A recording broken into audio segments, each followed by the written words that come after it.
This is the Boundless Pursuit Podcast, a show highlighting the purity of the experience without limitation. Each week, we'll bring anglers as diverse as the fish they chase, whether it be from your backyard or your bucket list.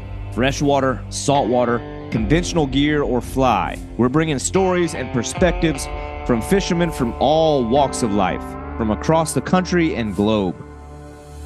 In the digital age, authentic communication and networking is critical, and I'd love to hear from you about show suggestions, potential guests, or general feedback. And you can reach me at boundlesspursuitfishing@gmail.com or at my website, www.boundless-pursuit.com. That's where you'll find the entire collection of written articles, podcast episodes, and media. I deeply value the feedback, ratings, reviews, and support of my listeners, and I look forward to hearing from you. I'm your host, David Graham. Now let's get on to today's episode.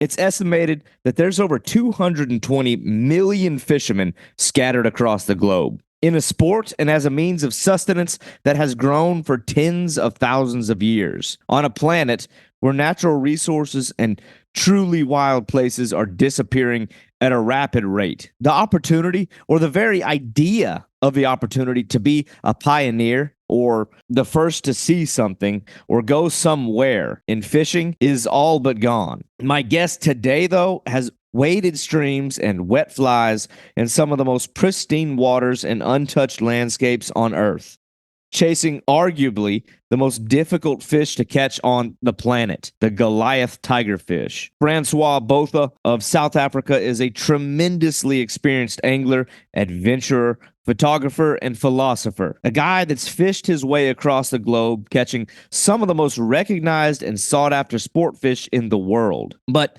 there's one species that has captivated him beyond all others. Africa's Goliath tigerfish is maybe the most interesting character in all of freshwater. But it's not the biggest, it's not the strongest, or the most beautiful. The allure of the Goliath tigerfish may just be in the impossibility of encountering one. But Botha took his interest in its pursuit beyond what's already a tall order and made it even more ambitious by chasing them on the fly. And it was some 2 decades ago that Botha launched his initial expeditions into the heart of the Congo with one goal in mind: drown out the naysayers who echoed the same pessimistic sentiment and catch the uncatchable fish on fly. And his story of doing so and beholding possibly the first ever fly-caught Goliath tigerfish is one of the most intriguing chronicles that I've ever heard. And his ability to articulate this journey and sew together the story with projections of genuine passion for the hunt is amazing. And in this conversation,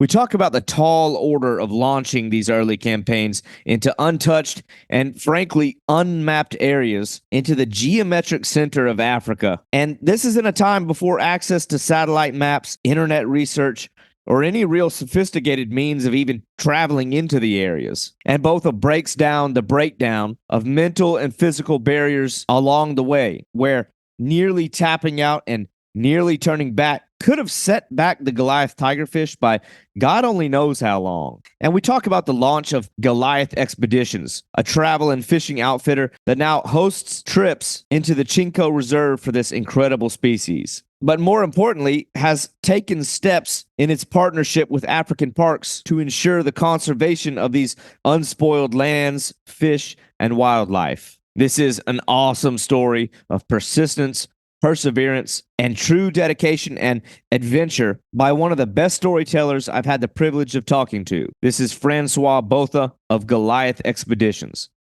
We're just trying to get connected, but man, I really appreciate getting you on here.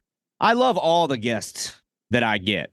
I very proudly boast that I've had very diverse anglers from around the world and the country who've been nice enough to lend me some of their time and just shed light on their experience. And while I'm interested in all of the topics, otherwise I wouldn't invite people in the first place, there's certain ones that are I feel like are on my path. It's in direct alignment with where I want to go with my own fishing. And I know I've mentioned this before we started recording, but your experience with Goliath tigerfish is unparalleled. It's unprecedented. And in a landscape of anglers that encompasses, I mean, how many fishermen do you think there are on planet Earth? Millions? Hundreds of millions? I've often wondered how many they are. Yeah. And so to be in a company of very few in any type of fishing is rare because there's so many of us. It's slim chances that you're doing something no one's done before. But I feel like you've kind of stood on rare grounds in some of the places you've gone. But the Goliath tigerfish, I'd be lying if I said it is a fish that I've dreamt about my whole life. I think that's cliche. It is actually a very recent interest. It's one that I'd seen, and I can't really put my finger on it. It's almost like I think at first my mind was occupied with like the arapaima for the longest time. That was like my childhood fish, the one where all my focus was on for years and years and years as my path as an angler progressed. But then I got that one done, and it almost came so easy that I felt guilty about it. I'm like, like I got there and it just happened. And I'm like, that was kind of anticlimactic, But then this Goliath tigerfish got on my radar probably within the last, couple of years. And I'd say in the last year, there's become this it's not an interest. It's become this intense obsession, dreaming about it, losing sleep about it, doodling and drawing pictures of them. Even on my notes right here, I cannot stop thinking about this fish. Yeah, and so, yeah. And so you're a guy I think I'm walking in your footsteps, but you experienced that 20 years ago, nearly 20 years ago. Maybe even longer ago. I was 18 years old, and I was working in a fly shop in Johannesburg, South Africa. Yeah. And I'd only taken up fly fishing about a year prior to that, but already I was trying to explore as much of it as I could, fishing in any damn patch, before school, after school, weekends, wherever. Yeah. It was mostly subject to things like trout and bass and what was available. And obviously, having grown up and having done one or two trips into Africa with my parents and having, spin fished for normal tigerfish. Yeah. It was an obvious sort of next progression. And there was the knowledge that they've been caught on fly, which was fine. But I was working in this fly shop, and somebody walked in there, and I questioned them because I think they brought some tigerfish flies in to show us, and I discussed it with them, and they mentioned this Goliath tigerfish, this giant tigerfish from the Congo River. And I think as this guy started speaking about this fish, it immediately captured me. It was so strange. I think that I was quite hyperactive, and I think it was very difficult for me to focus and concentrate on things when I was young. That's why I found fishing so amazing. But this topic, this fish, really grabbed me, and I immediately had this vision in my head about this river and this river course and this fish, this enigmatic, this giant tigerfish that was swimming in it, and I just I was hooked, and from there, every chance I had, the limited information that was available about this fish, I just soaked up. Yeah. I mean, that's crazy because there's still limited information. Granted, now we live in a day and age where you can at least see images of things you never knew existed at the swipe of your finger. But I think that's pretty interesting that the first time you learned of the fish was in a fly shop, word of mouth. I'm guessing from the words of a guy that's experienced them firsthand. That's pretty neat. I guess that speaks to kind of fly shop culture. I envy that because now you kind of learn things, seeing it on TV, river monsters, or Instagram. I'll be honest with you, I don't even think that the person that mentioned the fish had seen or had encountered them, himself. These fish have been this almost mythical thing. Whenever you speak of the Goliath, somebody might say, well, speak of any tiger fish, and they go like, well, how big do they get? And then there's some talk about that, and then eventually somebody drops this bomb on you that there's one that grows to 120 pounds and lives in the Congo River. And this was sort of before all of the online stuff was available. And so Yeah. you're right, there's very limited information about them. In fact, it was only about a year later that I came across a book by Jeremy Wade and Paul Boot called Somewhere Down the Crazy River. And I was, by that time I'd moved to London, and I was living in London, and I worked in Hardee's of Pall Mall. I was very fortunate to work for them for a year. Hardee's, a fast food restaurant? No, House of Hardy, Okay. the fly fishing brand. Okay. And there I also, I was just all about this fish. I mean, anybody that got to know me knew that I wanted to know about this fish. And my manager comes to me and says, well, here's this book, Somewhere Down the Crazy River by Jeremy Wade and Paul Boot. And it was a book about fishing for golden marcia in India, and then going after the Goliath tigerfish. And I was entranced. For the first time, I actually saw some validated, photographs and stuff of people going and fishing for fish. And it wasn't a month or so that went by, and one day there was this guy in a barber trench coat standing in the front of Hardee's, and I looked at him and I said, well, this doesn't look like our normal sort of client. And somebody said to me, do you know who that is? And I said, no, I don't know who that is. And they said, well, that's Paul Boot. That's the co-author of that book. And what are the odds of that? What are the odds of that? That's crazy. I leached onto him like a lamprey eel. And I just had to get as much information out of him as possible. And he was a little bit cagey about it. I suppose, as fishermen are, about what they're doing. But yeah, he sort of, gave a few details and stuff. But it was when I said to him, look, I mean, I want to go catch them, but I want to do it on fly.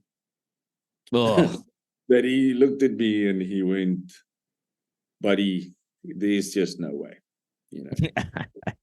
that's just not going to happen. Right.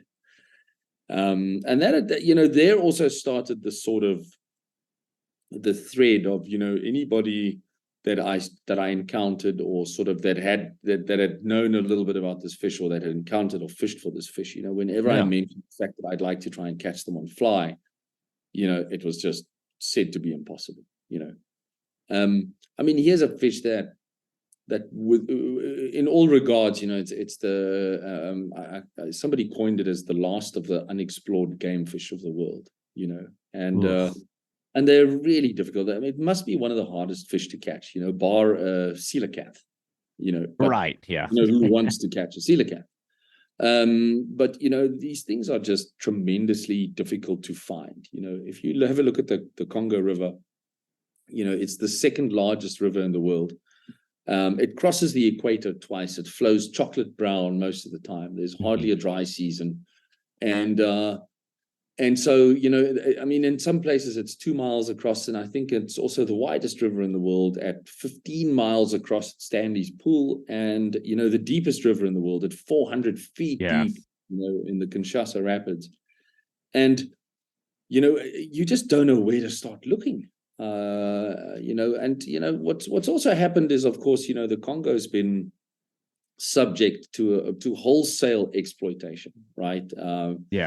Deforestation, the making of charcoal. There's a bit of an energy crisis in Kinshasa and so forth. So, people are basically cooking, making everything on coals and stuff. So they need charcoal, and so all of the banks of the river are basically blown, and the mudslides everywhere and things, and that doesn't help for the clarity of the water either.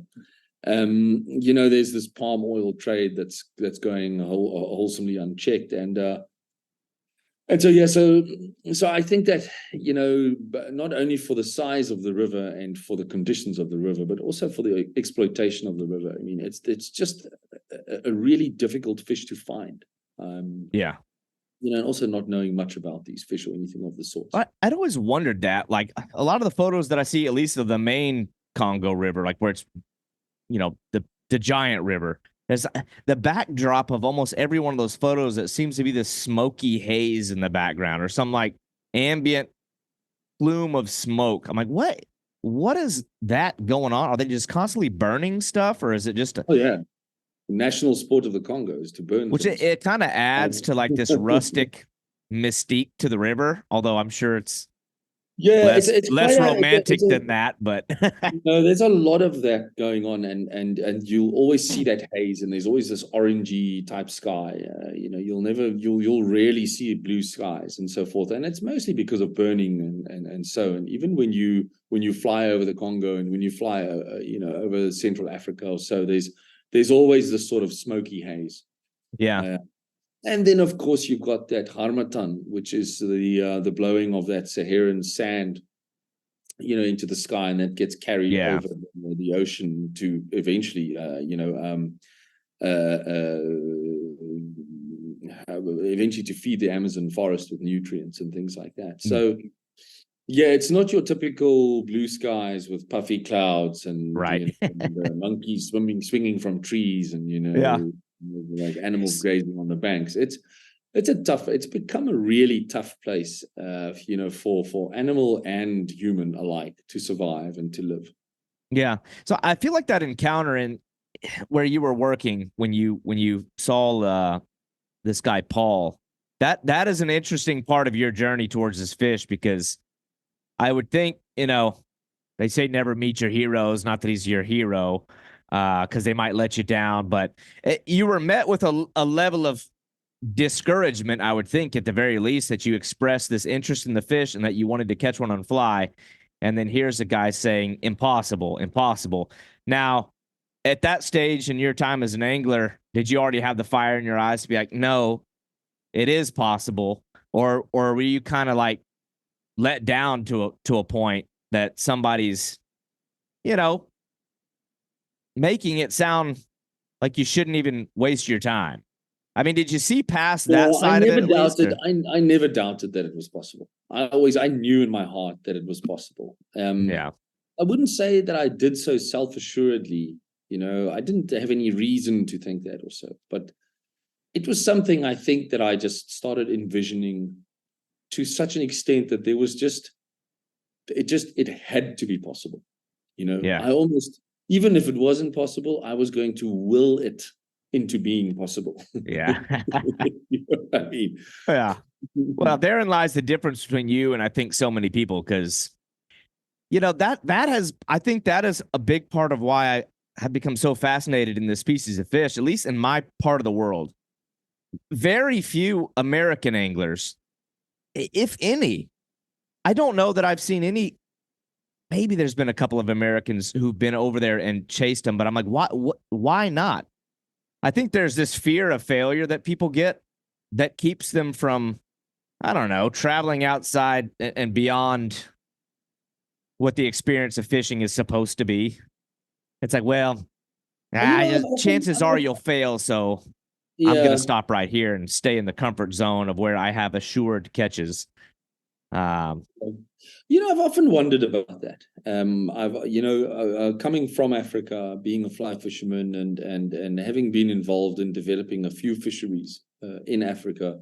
Not only for Goliath tigerfish, but for tarpon and for normal tigerfish, and even when the Seychelles, sort of, came onto the scene, it was always difficult for us to attract American fishermen. It was always the biggest market, definitely our target market, but it was always difficult. And I think there are a few factors, that play key. One of which is the distance to travel. Yeah, I also think that American fishermen are just so spoiled. I mean, look at all of the water that you have. Look at the sort of resources that you do have. You've got tarpon in the Atlantic Ocean. You've got bonefish abound. You've got permit abound.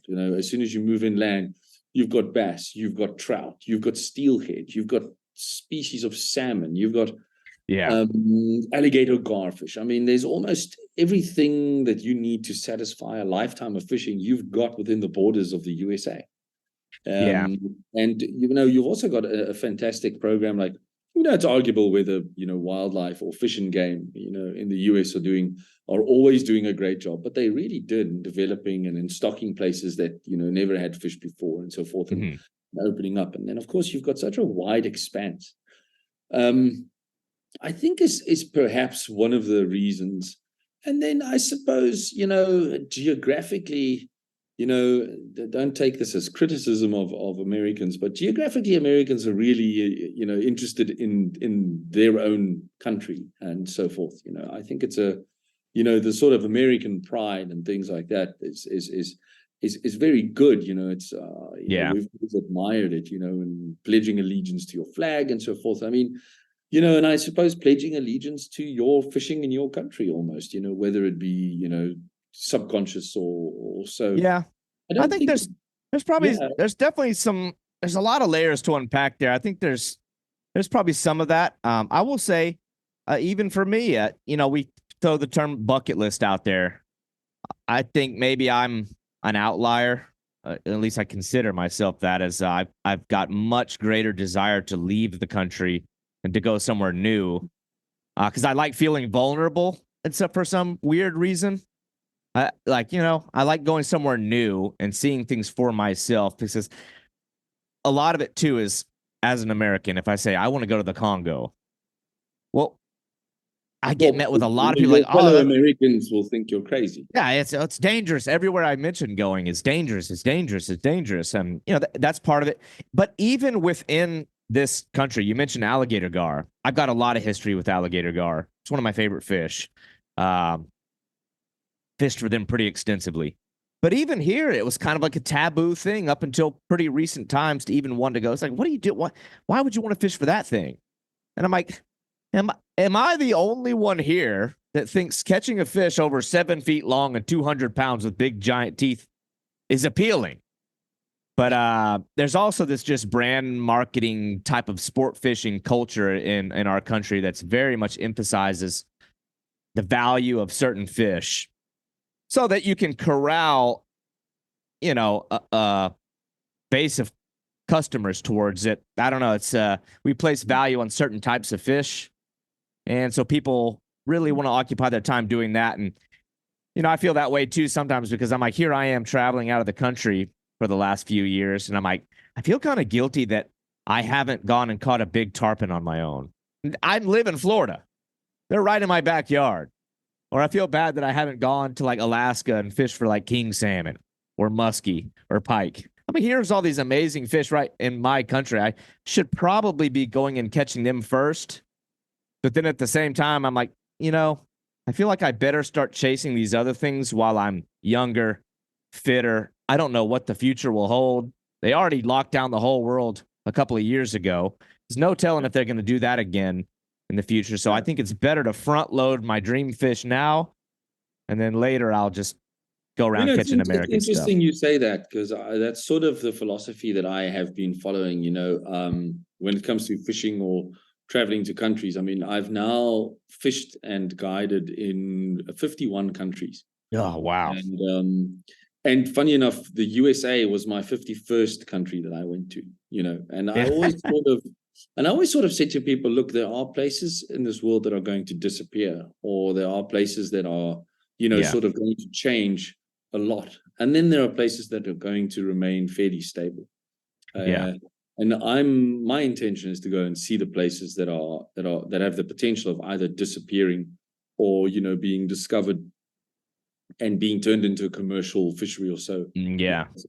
So my ambition really is to go and find those unexplored places first. And last time I checked, there's even some wheelchair access to some of the put-in points on the trout rivers in the US. Yeah. Right. Yeah, that's what your retirement. You can fish some of those areas into retirement. But when I look at something like a Goliath tigerfish, I'm like, I don't know how much longer the fish is even going to be an attainable or viable target.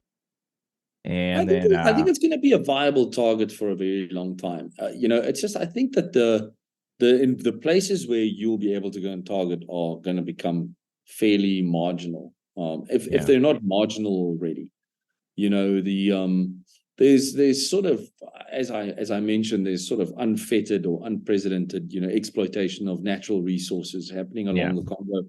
Whether it is from mining, the DRC, which contains most of the Congo drainage basin, is ridden with all sorts of, minerals and metals and things that are sought after by the whole world.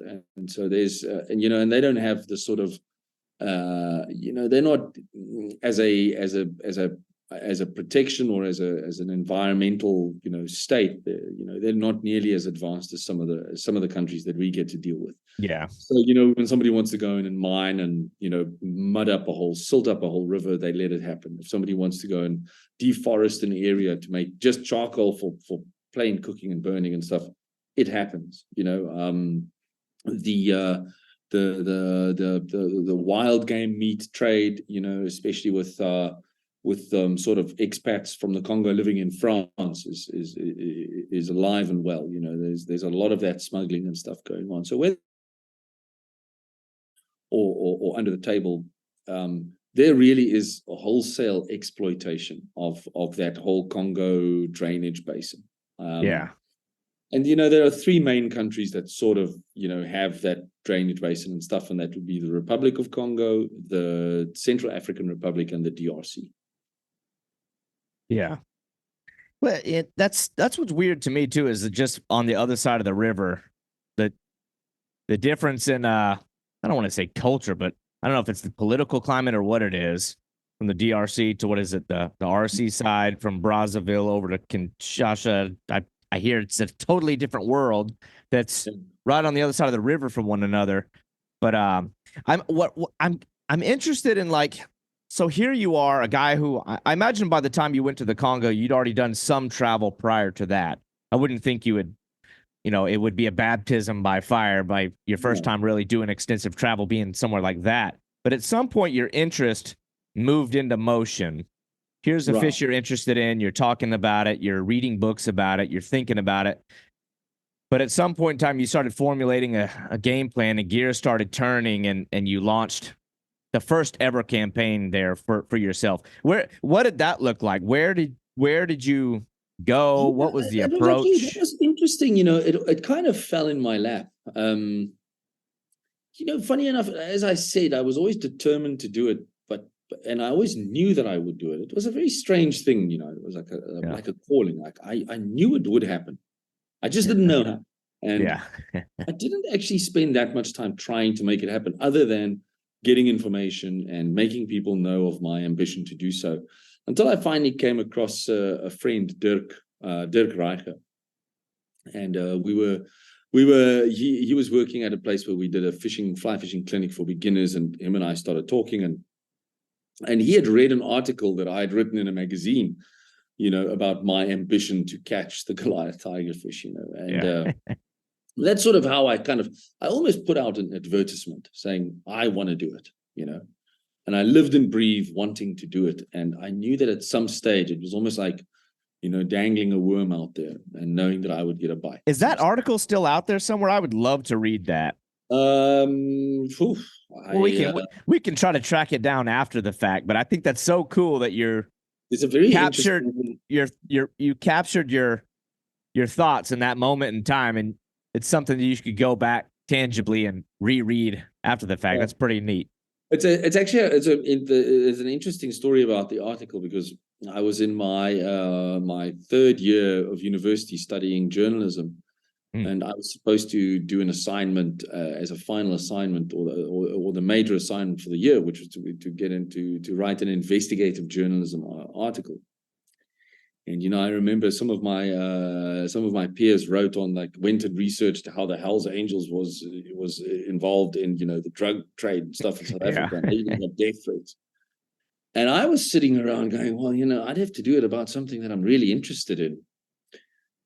So what I'm really interested in is the Goliath tigerfish. So I wrote an article just about my ambition, and investigated myself and my soul as to where does this love and this passion and this wild idea of catching one on fly comes from.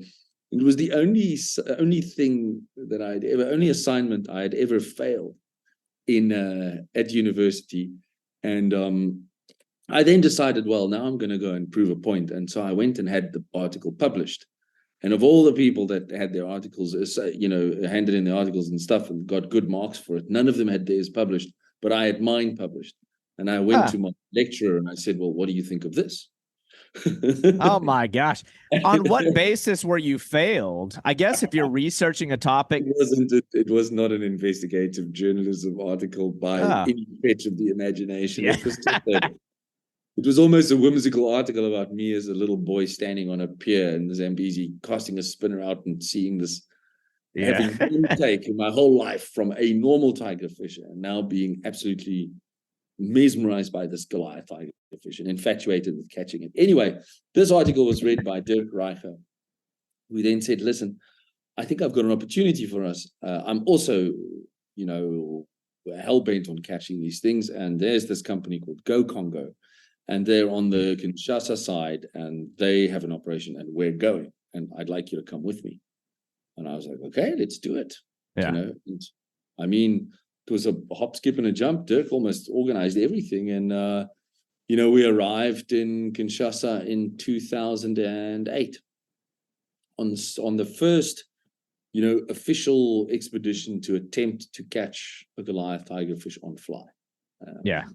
So that was it. It was a very funny story because we had, he was aiming at starting a sort of an outfit out there, to fish for Goliath tigerfish.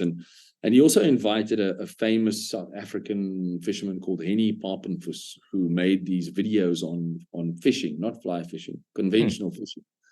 And Henny arrived at the airport with us, and the DRC had sort of only just become stable enough for travel and so forth. And, they were marred by political violence and things of the sort. Yeah. So here we arrive at the rivals hall of the Kinshasa airport at the time, which was, nothing compared to any arrival hall you've ever seen before. And Henny put all of his rods into one of those bazooka rod carriers. The one that has bazooka written on it. I have that one. So he arrives with this thing in the DRC. And the security guards look at this thing. They thought it was a weapon. Freak out. They thought this guy had brought a bazooka. Yeah. Into the DRC. And so, Henny with his eyes this big was carried off by the security personnel in the DRC. And, that was his first experience of the DRC anyway. We were fine. He showed them the fishing rods and we managed to. Now, did they say what, because I hear all these things about how at every corner they're looking for ways to kind of like shake you down, get a couple bucks off of you. We're like, for $100 fee, you can have this tube back. This is customary. Look, there's something I think that, and I have to be clear, this is not what we do. Our current practice in Africa is all above board, 100% so. We're involved with big conservation agencies and so forth, and there isn't a hint or a speck of, bribery or corruption and stuff in the current operation. But I think it's important to explain to people how Africa works, right? And that is that, bribes or corruption as you see it is not how they see it. If you've taken up, your family and the influence of your family also will sometimes enable you to take up position as a police officer. They'll often pay quite a bit of money to make you a police officer, to get you into the police force. And after that, the expectation is that job has got to start paying. And trust me, the salary of that job does not, or anything like that. I mean, it's not, by no means do I condone it. But I think that people often make a really big deal about the sort of greasing of palms and stuff like that in Africa, which is really just how Africa works, right? In many cases, it's just how it works. Everybody wants his cut, right? So, if you're a tourist and you arrive in Africa and and you've got money and stuff, I mean, obviously they want some of that money. Right. You're there to do something. You've budgeted for something. Let's say you're a film crew, or let's say you're a fisherman or something like that. It's almost like paying somebody, to drive you in a taxi. Somebody to organize you fishing, permission to do something or something like that. Or somebody that offers you, often you have to apply for a license to do something, and it's going to take a month for you to get this license. No, there's actually no no period of time that anybody can tell you that it will take to do this. But there's somebody there saying, hey, listen, I can get it done quicker, right? For a fee. So, I think that we're sometimes jumping to, pointing fingers and corruption and this and that too quickly in Africa. I don't think that we quite understand Africa. Yeah. Well, I think that's a way better perspective to have of it. I'm actually glad you mentioned that. I think that's one of the worst mistakes. I'm sure a lot of Americans do it, especially when we come from a place that's, we're structured a certain sort of way. But I never want to show up at somebody else's, country, much less somebody else's house, and project my customs and my set of values upon them. Basically measure the way that I live my life upon someone else's way of life, especially in their house. So, I think it's one of those kind of humorous things, if anything. Yeah. But it was explained to me, when we went into the Republic of Congo to look for giant tarpon, the guy that helped us there, he explained it to us very nice. And he said, listen, everybody just wants his peace. Look around you, and we looked around us, and I mean, it was slightly derelict, there's no service delivery. Every house that needs power has a generator outside. You have to go and get your own diesel. You have to bring your own water, etc. There's no infrastructure or anything like that. Nobody's providing anybody with anything. Yeah. So you become a very opportunistic person. So if you've got the ability or the power to help somebody, then you expect something in return, and that's it. So it's a fair trade to some. But like I said, I don't condone any sort of corruption. So because, on a much higher scale, when big mining companies try, come in and they, and they decimate the land for minerals and so forth, where, there should have been more care taken for conservation. That's when it goes, a little bit too far. Yeah, and right. So, like I said, our current practice in the Central African Republic is completely above board, and everything's done by the book. But it's tedious and it's hard work, and it sometimes looks like nothing's going to get done because we're going, basically we're walking the line to such an extent that it would have been much easier the other way, but we've chosen the hard way. And I'll tell you, it can be soul destroying sometimes to try and get something pushed over the line and just being pushed to the back of the line again. Yeah. Well, showing up there with fishing rods, but I'm sure you got some interesting looks there. It's like, what in the world? But also, you're going to kind of foreign grounds in more ways than one, but you show up at the river. Now, is this a place where there are locals who have local knowledge of the river and the species of fish, or is that fish even a kind of a foreign concept to the people that live there? I mean, what is your source of direction for where you're even going to begin trying to catch one?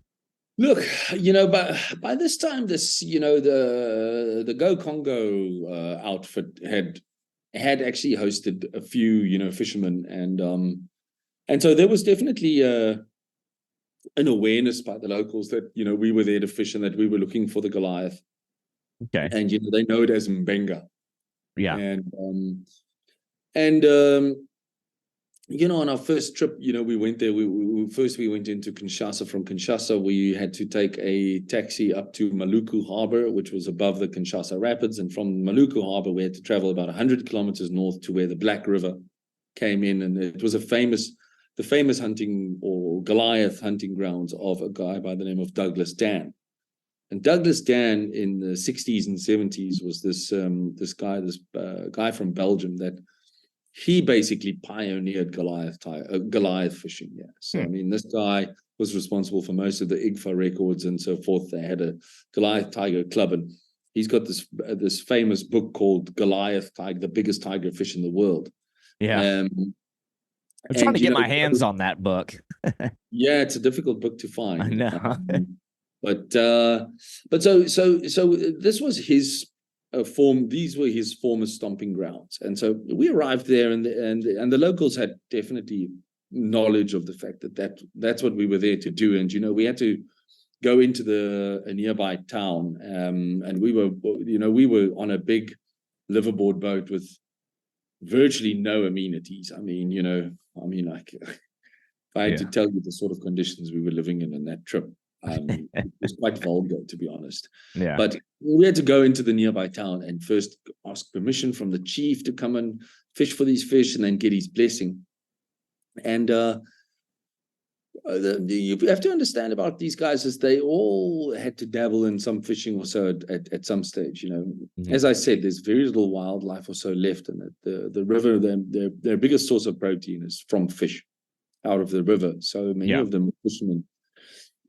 And when we sat with the chief, he actually mentioned something that to this day rings true. Now, whether he knew this of this fish or what it was, but he sat and our interpreter said basically that the chief is saying, yes, we can come and fish and so forth, but that we must remember that the Goliath tigerfish or the mbenga has got its own feeding patterns and behaviors.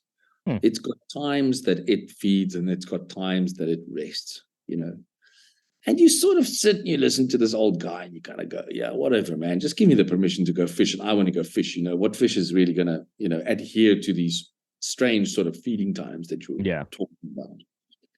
But it became very apparent to us that there were times on that river when everything was dead quiet and nothing was happening. And then suddenly you would start seeing Goliath tigerfish either break the surface or roll and stuff for a short period of time and then stop again.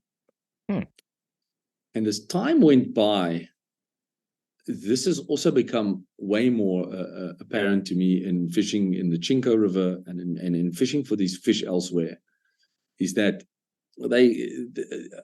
I don't know how to explain it. I mean, we could dig down into that maybe at a later stage, once we progress more about what we've learned about this fish. But I believe that this fish is unlike any other fish in how it feeds and when it chooses to feed and its ability to feed. I think that they're extremely effective predators.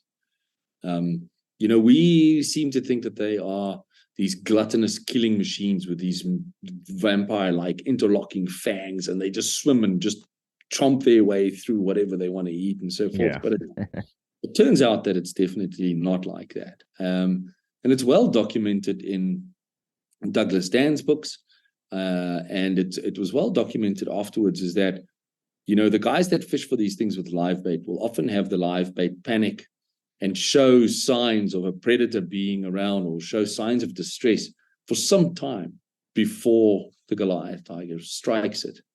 It means that this fish really does seem to size up its prey. And what you often find is that, a Goliath will hit its prey behind the pectoral and dorsal fins almost every time. Even when you dissect them and you find, pieces of fish and stuff in them, you'll see, the whole fish. You can put the fish together from behind its pectoral and dorsal fins and from its front. And interesting. A lot of this fish's food, have barbed spines in their pectorals and in their dorsal fins, and the Goliath definitely tries to avoid that. And so what he'll do is, if he finds his prey, he'll size it up, he'll swim around it, look at it, and then strike it pectoral dorsal fins first. And then he'll come around and he'll likely take the rest. Wow. And so we proved it a few times, through either, finding a dead Goliath or something like that, dissecting it and finding how its prey has been chomped up like that and so forth. And you'll also see there's some, I'm so infatuated with these fish. I sometimes watch videos of people that have them in aquariums. Yeah. And I'll literally, when it's feeding time, see how this Goliath feeds and stuff. And they do it the same way every time. And they sort of grab the fish on its back, behind pectoral and dorsal fins first, shake it, sever it, and then come back for the rest, Oh. And it's sort of, so, that, and, obviously what this, what the chief of the village said about these things having feeding times and how selective they are of their prey and how they inspect their prey, definitely tells us we're dealing with a very, very different animal, in the sense that it's quite selective, and it's quite picky over what it eats, actually. Yeah. Now, were you trying to catch them with a fly right off the bat, or was your first objective, I just want to catch one by any means, just to, you know, get my hands on the fish, or was it all about trying to get one on the fly right off the bat? I mean, your first time out there, There is it? is there any other way? Yeah. So you're right. It's fly or nothing. I love it. I love the commitment to stay in that. Was it successful? I guess that's the ultimate question. Was that first attempt success? I guess Yeah, success we can be sort of measured in a lot of different ways, but look, we were definitely up against the odds. We got onto these boats and stuff and saw how vast this river was, and yeah. with no fish find or anything, and just this chocolate brown water, shunting down this river canal, and all of these boats traversing there, and so it was definitely, we had our work cut out for us, but we actually managed to get quite a few strikes from Goliath, successful strikes on fly. In fact, more so than what our compatriots, fishing with bait did. We would come back and, having literally made, I don't know, 500 to 1,000 casts that day, we might have gotten 3 or 4 strikes from Goliaths and stuff. Very, very difficult to hook them, obviously, as you know. And the other guys would sometimes come back having caught nothing or having achieved nothing, And so there was definitely, there was a way of enticing these fish, all right? But, we didn't manage to get any of them to stick. There's a heartbreaking video online of me hooking the first one, Yeah. fighting it, and then losing it. Oh. And so we sort of, it was at that point in time that we had to start looking at, the type of hooks that we were using and so forth. And it turns out that this Goliath and the lining in its mouth is actually quite interesting. Interestingly, is quite soft, whereas you would normally try and, at least, if you can't, because I mean their mouths are just bone, right? I mean, there's no way you're going to drive a hook through the bone of that thing's mouth. You've got to find somewhere where this hook can purchase. But we did find that sort of the flesh in their mouths, is very soft. And I think it's sort of another adaptation for when they do make a mistake. And let's say they get one of those barbed spines, stuck in the flesh of their mouth, that they can, open their mouths, shake their heads, and actually rid themselves of those spines. Oh, okay, that makes sense. So your attempt to just hook, let's say, the lining of that fish's mouth inside, and then gingerly keep it on and fight it, and stuff, was also not working. And so we resorted to a very specific hook that actually had a bit of flex in its shank, and that didn't have a curved tip, but had a straight tip. It was a perfect round J-bend hook. In fact, it was an owner hook, like a 5.0 worm round. Yeah. And this sort of found purchase in the only place where you could really penetrate a hook was in the Goliath's gill plate. That hook can go through its gill plate, in between, and then of course in its gill rakes and stuff, if you manage to get a hook up in there. And then occasionally in the corner of its mouth, there's almost just the right sort of structure for you to be able to hook a fish. But the hook type became sort of key to our success. And once we switched to that hook type and tied our flies that we had gotten, sort of we developed, we started off by fishing, these giant flies on 15-weight rods with rattles and all sorts of things in them, and 700 grain shooting head, fast sinking lines, to fishing 10 weights with intermediate lines, quite close to the surface, with much smaller bait fish patterns and things like that. And that's how we sort of got our most success. And then finally, the hook was the answer. The using the right hook was definitely the key. And that's when Dirk, the guy that had organized the trip, he managed to land the first Goliath officially ever caught on fly. Oh, right? Wow.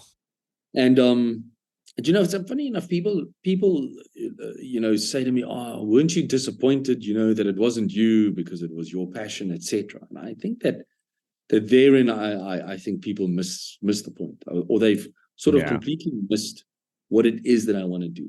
I don't think it's an ego thing or anything like that. I think it's an awareness thing. I said that we can do it. I said that this can be done. I knew it could be done. It had to be done, right? And it wasn't about who did it. It was just about proving that it could be done. And so for me, I think that it was well deserved of Dirk. He put the whole trip together, etc. And and he goes down as the guy in history that got the first one ever on fly. And I was very happy about that. I think anytime you get a group of people that goes off to do something that ambitious, it's a collective effort on everyone's behalf, whether it be. I mean, because I'm wondering too, the way that you're fishing, that's such an enormous river. Are you just casting and casting and casting blind, or cast off the cast off? Okay, I didn't know if you're looking for some sort of sign on top of the water, whether it be bait fish shimmering, indicating something's below, or do they roll? Like, I think I've read or heard you mention something where about we the are in the Chinko, they roll. What we saw on the main Congo is that they often broke the surface. And I think that they break the surface from they'll leap clean, into the air and break the surface. And I think that's quite often on an attack of something. Yeah. I mean, that Goliath, I'll tell you what, you've never ever seen a fish move like this. There's no other fish that can move like a Goliath tigerfish. I've caught barracuda, I've caught tarpon, I've caught GTs, wahoo offshore, marlin, sailfish, the works. Nothing moves like this fish, The way, the speed at which they can attack something, the way that they can turn in the attack and the speed. I mean, it's unparalleled. You've never, and I think that sometimes, if they hit something quite close to this, because they do hunt quite close to the surface sometimes. Yeah. When they hit something there, their follow through, is just so that they'll break the surface with something, or if they've missed something, they'll break the surface. There are, where we are now, fast forward, a decade or more, on the Chinko River, we often see them rolling. I mean, I believe it to be feeding behavior. I mean, some people have compared them to the Dorado in Bolivia that roll for, no apparent feeding behavior or anything of the sorts. I mean, it's definitely not to gulp air or anything of the sorts, because the place where we find them rolling the most is right below quite a thunderous chute. So, I mean, the water is well oxygenated and so forth. So, I mean, I'm 80% satisfied that the fish roll because of feeding behavior, and depending on their prey sorts, but, not everybody's convinced, as to why they roll. But yeah, we saw them break the surface quite often. And you were asking about where we were fishing for them. It was funny because, we were fishing where the Black River flowed into the main Congo. And the whole Black River, coming from a jungle that's quite tannin stained, the water's slightly cooler. The whole Black River disappears under the Congo. Yeah. And then you'll often see, 400, 600 yards downstream, you'll literally hear this boil, this like that. And you'll look down and this, just in the middle of nowhere, this water that was channeled under the main Congo boils up, this black boil of water, and then just disappears again. Oh, that's interesting. So the sort of the flow and the currents and things that happen in a body of water that's this big are just they're mind blowing. You don't understand. You don't know where to start looking. But funny enough, I hooked my fish right next to the edge, along, where there was some bulrushes or some hyacinth and stuff growing, that it had made quite a big undercut bank. And I was fishing along that bank when I hooked my fish. I was actually trying for something completely different. We'd been fishing for, 10 or 11 days, making 500 to 1,000 casts a day with, only a few strikes a day. And so, you eventually say, like, what else is there? It's just, trying some like tilapia therapy or something, just to get something on the line. And funny enough, I hooked a fish there. So they're quite often found, and that was the first instance of it, but they're quite often found where you would least expect to find them, So yeah, they're they dwell where they want. I mean, they're the kings of the river, right? I mean, Yeah. yeah. Well, so then, I mean, at the very least, there was some validation that yes, they can't. You kind of knew they could be caught on fly, but then you witnessed them. You yourself hooked them on fly. So are you looking to return to this same place over and over until you get it done, or did your mind immediately go into let's start looking at tributaries, other places? Yeah, no. Look, after that, I just realized that, we had to find sort of, it was heartbreaking seeing what was happening in the Congo and stuff. And, also, I mean, I don't know. I really like releasing my fish, and the expectation was always to, like of the locals as well, was to kill the fish and so forth. And I mean, we refused. We released our fish and said, Yeah. we just not going to go that way. And so I sort of realized that we were going to have to find a better place to do it, especially on fly. We're going to have to find the sort of I explained it as finding like the Shangri-La of the Goliath type of fish, Yeah. right? We're to find a smaller tributary of the Congo that had clearer water, and that was uninhabited, or that didn't have the same sort of human pressure on it, right? Yeah.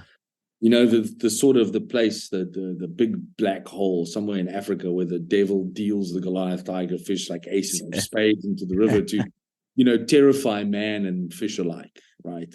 This was the sort of the epicenter of the Goliath, so I knew that's what we needed in order to take this one step further, to sort of be able to say, look, we can go here and we can go and try. Like there's a valid place to go and try. Yeah.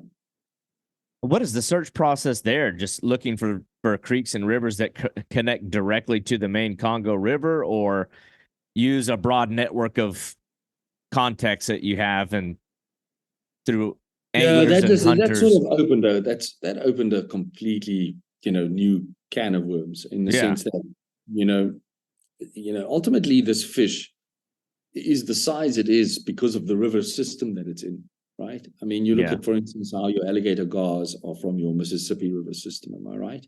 And you look at how your giant arapimas are from your Amazonian river basin, and the giant Mekong catfish is from the Mekong River. All of these giant rivers breed giant fish, or sort of are inhabited by giant fish.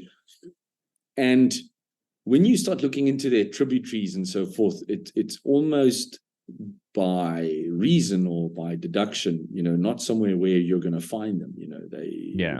They want to be in that main big body of water and so forth. And so, I started, then I started sort of asking around even more, and saying like, this is what I'm looking for.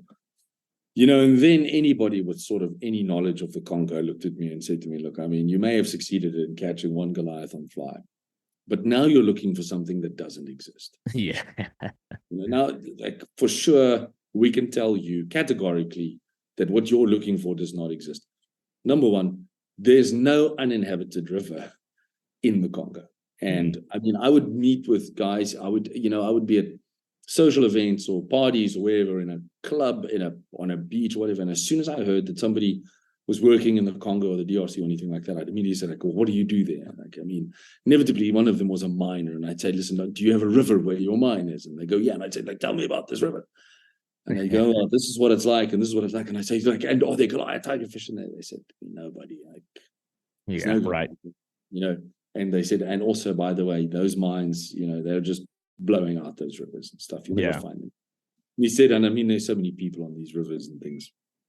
And so I was sort of, I don't know, it's the second largest river basin in the world, but somehow I wasn't sure, but I was satisfied that we'd proven that this fish could be caught. Look, I mean, going to the Congo is quite an emotional journey. There's something that happens in the continent, in the center of this continent and stuff, that really does, if you ever read that book, Heart of Darkness by Joseph Conrad, and if you go to the Congo, you sort of experience that.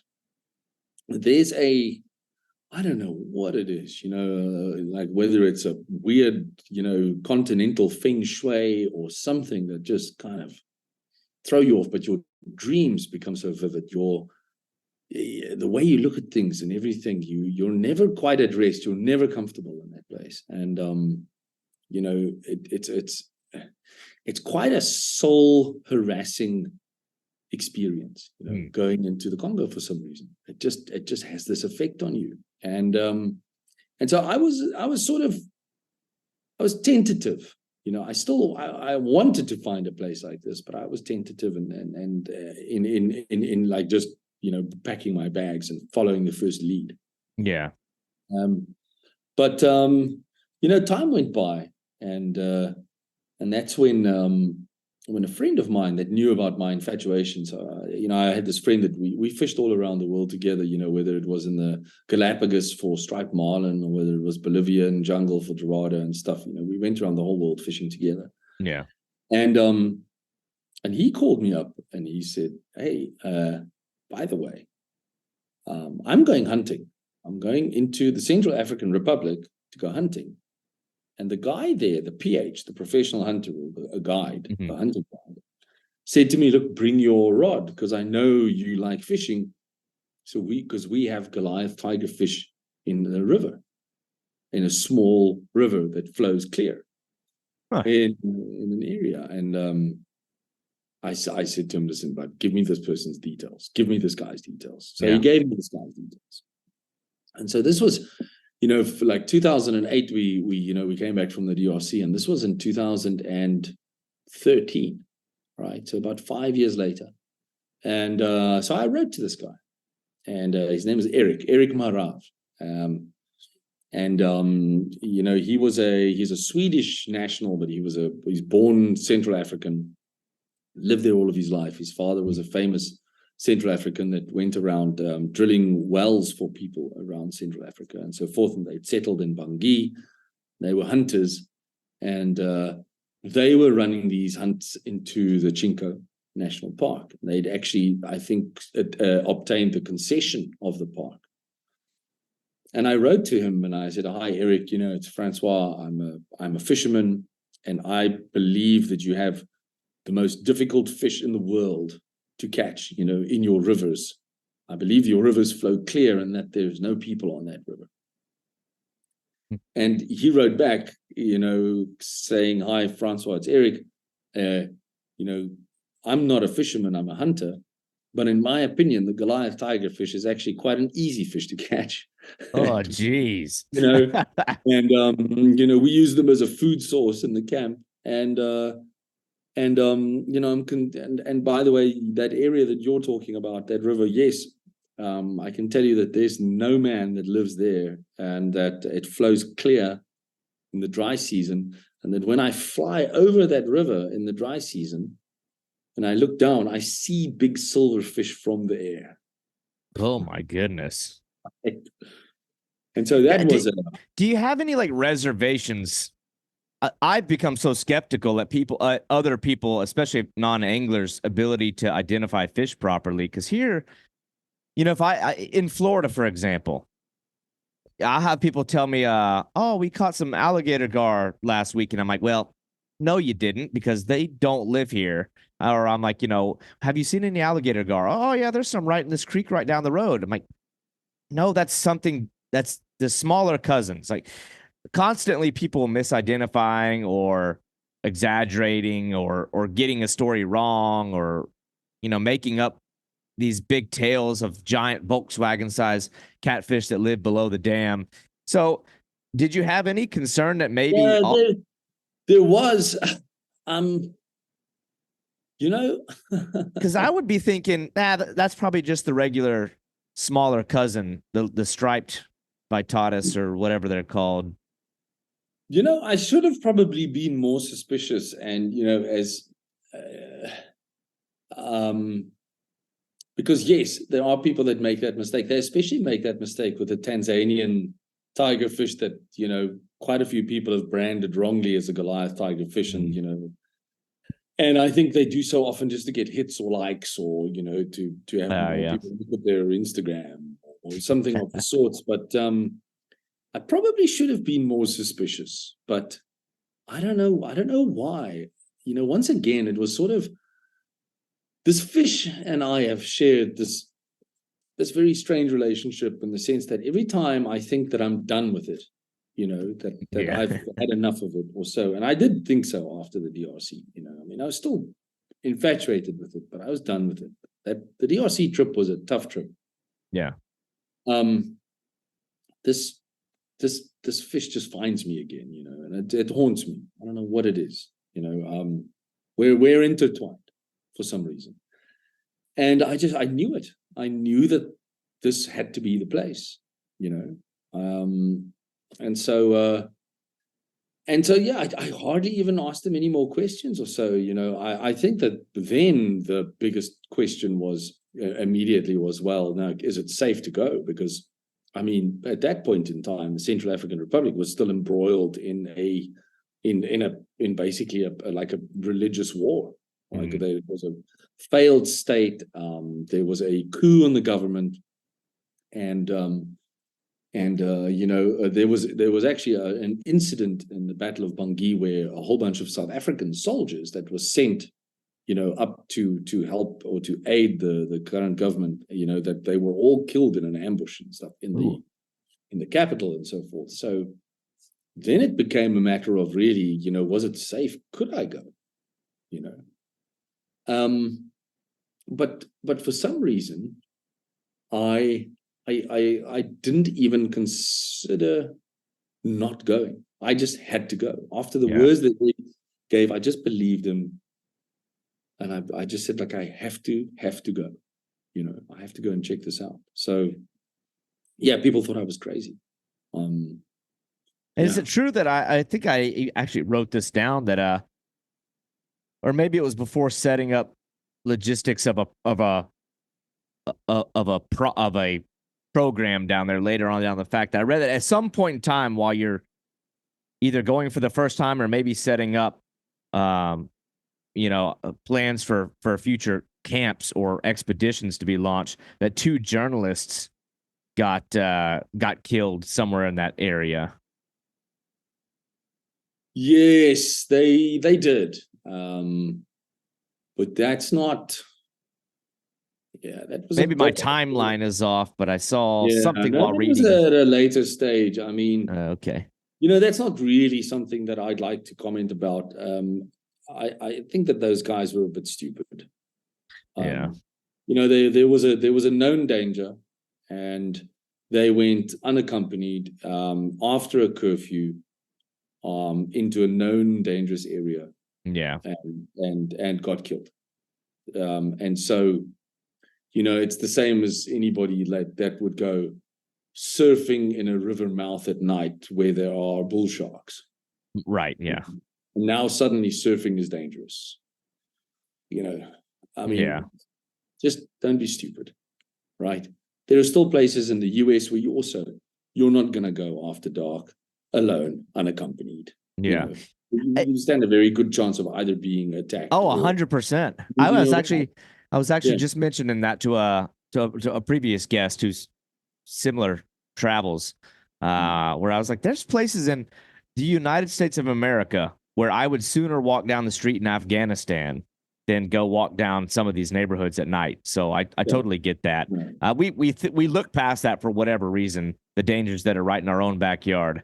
But no, look, there were lots of it was a little bit of controversy around that incident, etc. And like I said, it's difficult for me to comment or to give you the details that I know about it, because these guys were just stupid, right?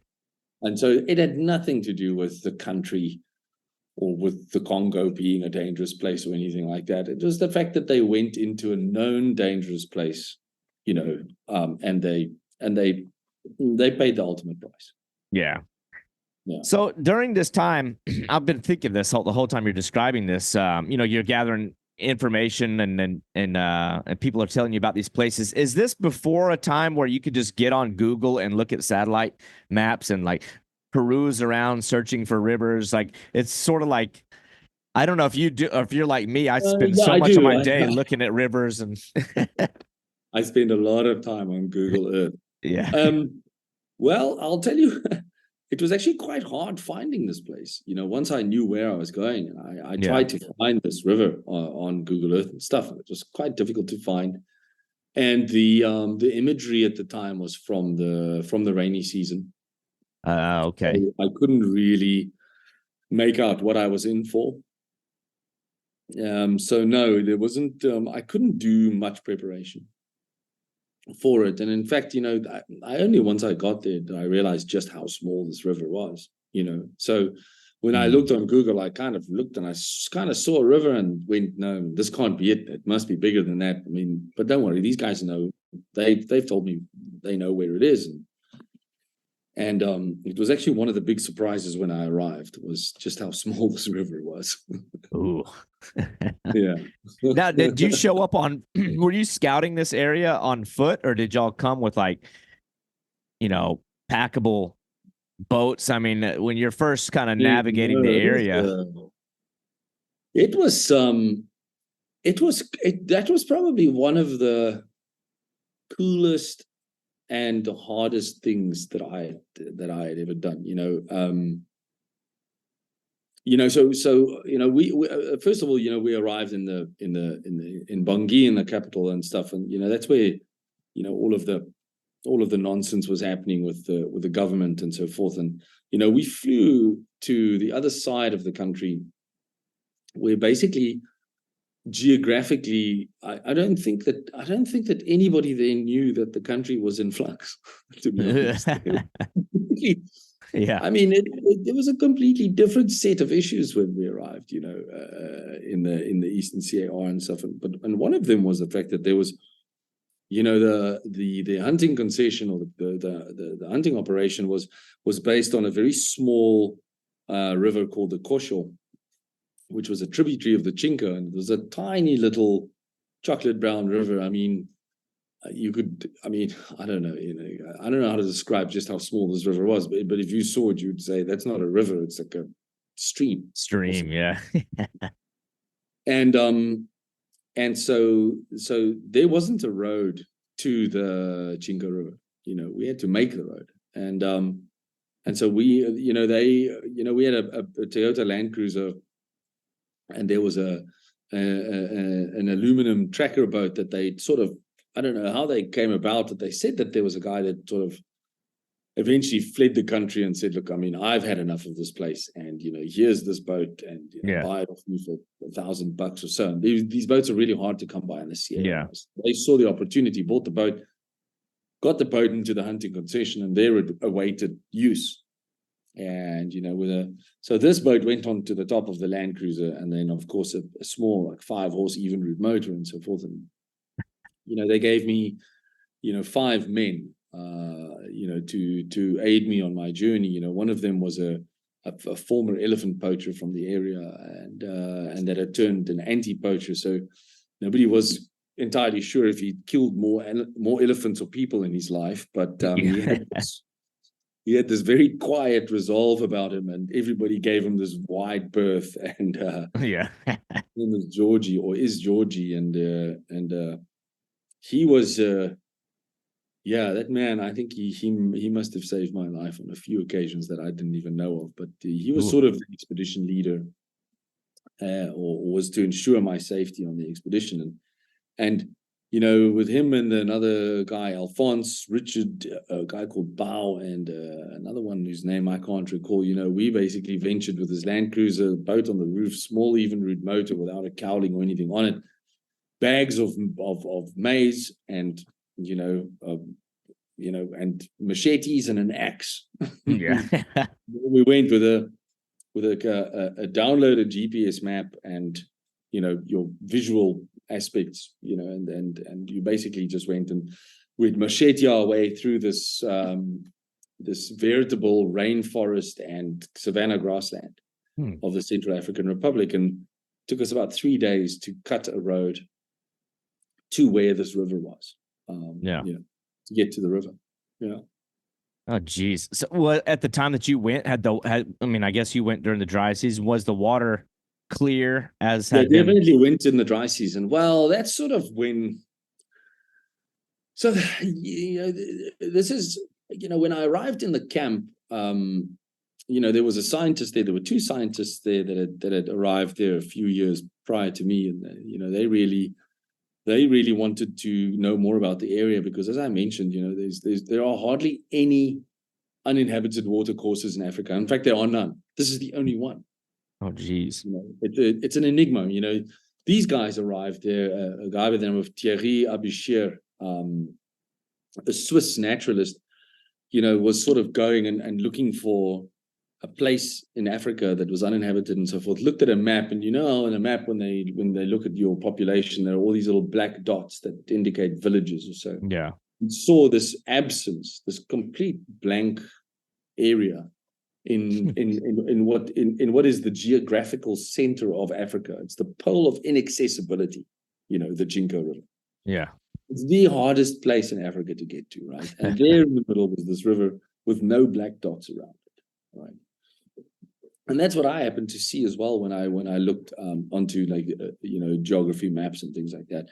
And so they'd arrived there, and they were starting to do things like sampling and so forth. And so somebody said to me, "Oh, yeah, no, they fish and they've caught a few fish and they're really, So I immediately went to them saying, "Okay, so tell me about the Goliath tigerfish." And this was when I was in the main camp before we embarked to see the river. And they sort of looked at me and said, "What do you mean?" Oh, no. And I said, "Well, the fish that I'm here to catch, the Goliath tigerfish, that big, the giant, like that really big tigerfish." And they said, "No, we've caught some tigerfish here." I said, "Well, how big? How big?" They say, and they showed me, something between 20 and 25 inches. And I sort of went, "No, but," and they said, "No, but there was also one day, when we hooked something and there was a big white flash and, we lost it." And I said, "Yeah, but Eric told me that there's a lot of Goliath tigerfish. You guys eat them." Yeah. No, he says, "No, they don't know about that." Right. Oh, geez. So I sort of went, okay, okay, look, I mean, I've actually had this before. People often don't know what I'm talking about. Okay. And I get to this river after roping in a client of mine to go with me until his family found out where I was trying to take him, and they vetoed his whole trip. The client then said, "Listen, go ahead. I'll still pay for the trip. You go. I know how much it means to you." Yeah. And I obviously racked up a bit of debt through that and stuff, and got there. Got 3 days to get to this river, and I get to this river, and I mean, my heart just sank into my boots. I mean, this thing was, the river was probably about 50 yards across and probably about 3 inches deep. Oh, no. I mean, there was no self-respecting Goliath tigerfish, no self-respecting tigerfish Yeah. occur in this river. Never mind the Goliath. And I stood there, and I just, I don't know. I just dropped my head and just said, like, "Oh my God, I think I've wasted all of my money and time Yeah. to get to a place where there's definitely no Goliath in this river. Yeah. Just by looking at it, I mean, you could wade across it without getting your knees wet, and in a few seconds you could throw a rock across it. I mean, in some places you can almost jump across this river. Yeah. So that was a bit of a, I thought, "Oh my God, what have I done?"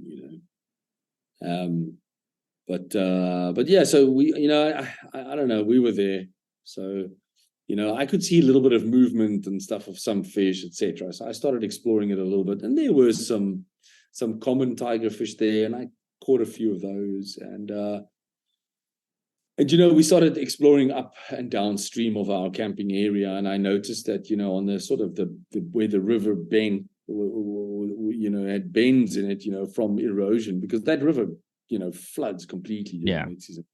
Where it had bends in the river and stuff, there were some much deeper pools, and so that I then started fishing in, and just kind of like, I had 6 weeks right in this place, and I had to sort of just see what I could find. Mhm. Yeah. Yeah, I would think maybe that would be of benefit to you. I mean, once you found out that they're there, but if you come during the dry season and the water's going down, it would theoretically consolidate them into at least tighter groupings and deeper pockets.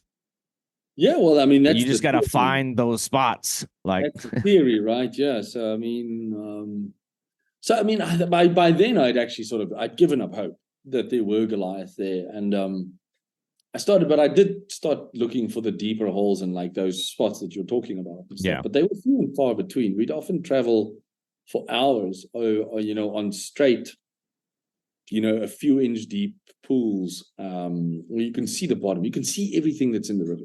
Yeah. So there's, you can see there's nothing big there. You'll see schools of bait fish and of this and of that. I mean, significant amount of fish in the river and some really weird and cool species. And you'd see these, all of these strange fish that you'd never seen in your life before, but you don't really care at that stage. You really, you're looking for at least something that you can catch. And so then the one day fishing in one of these deep pools, I get a strike, and the next thing, it's a Nile perch. And so the Nile perch were known to be around there and stuff. And I mean, it was a very big Nile perch. And I mean, it came right out the water, right in front of me. There was no mistaking it. And I ended up losing the fish. There's significant amount of oysters in this river. You can't believe it, but in the middle of Africa, there's like these boulders and stuff are often ridden with oysters, and they'll cut your inflatable boats and they'll cut your boots and everything to shreds. And they do the same with your leaders. So this big Nile perch, completely unexpected, that I hooked, that came out of the water and stuff, went around one of these boulders and just severed fly line, made my fly line look like a peeled banana as it came back around and stuff. And I had to like put a new fly line on and stuff and kept trying. But by now I was so desperate to catch something big or anything. The Nile perch was sort of, second prize, but by no means it's still a wonderful fish to catch. And so, I went about, fishing for them, and I'd landed a few good ones, like 20, 30 pounders and stuff. The really big ones got away from me. It came up to a point where I was now fishing. I'd forsaken the whole Goliath thing, and I was now fishing with things like 50 and 60 pound straight fluoro. Yeah. The fly. And these big flies, because Nile perch like really big flies. Mm-hmm. And occasionally I'd see a smaller tiger try and attack this big fly, but I mean they could do nothing to it, right? Right. And I got to this one place and sort of said, okay, I'll try here for some Nile perch, and I made a cast in and started stripping the fly back, and the next thing I just felt this, this definite touch or hit of the fly, but almost like,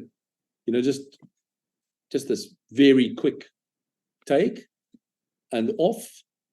And then on my next strip, you could just feel there's nothing left. There's nothing there. Oh, just immediately bit you off. Stripping this big fly, and there's a lot of resistance in the water and stuff, so you have to work it back. And on this one hit, like that, on my next strip, there was just nothing on the end of the line. And I keep stripping back, and I lift, and this 60-pound leader is just clean cut off. The whole fly is gone. The whole 12-inch fly is gone, and the 60-pound leader's been cut clean. And I go, and I don't know. That there are some times that something's happened, but you don't want to get, I don't know, you don't want to admit it. Right. Yeah.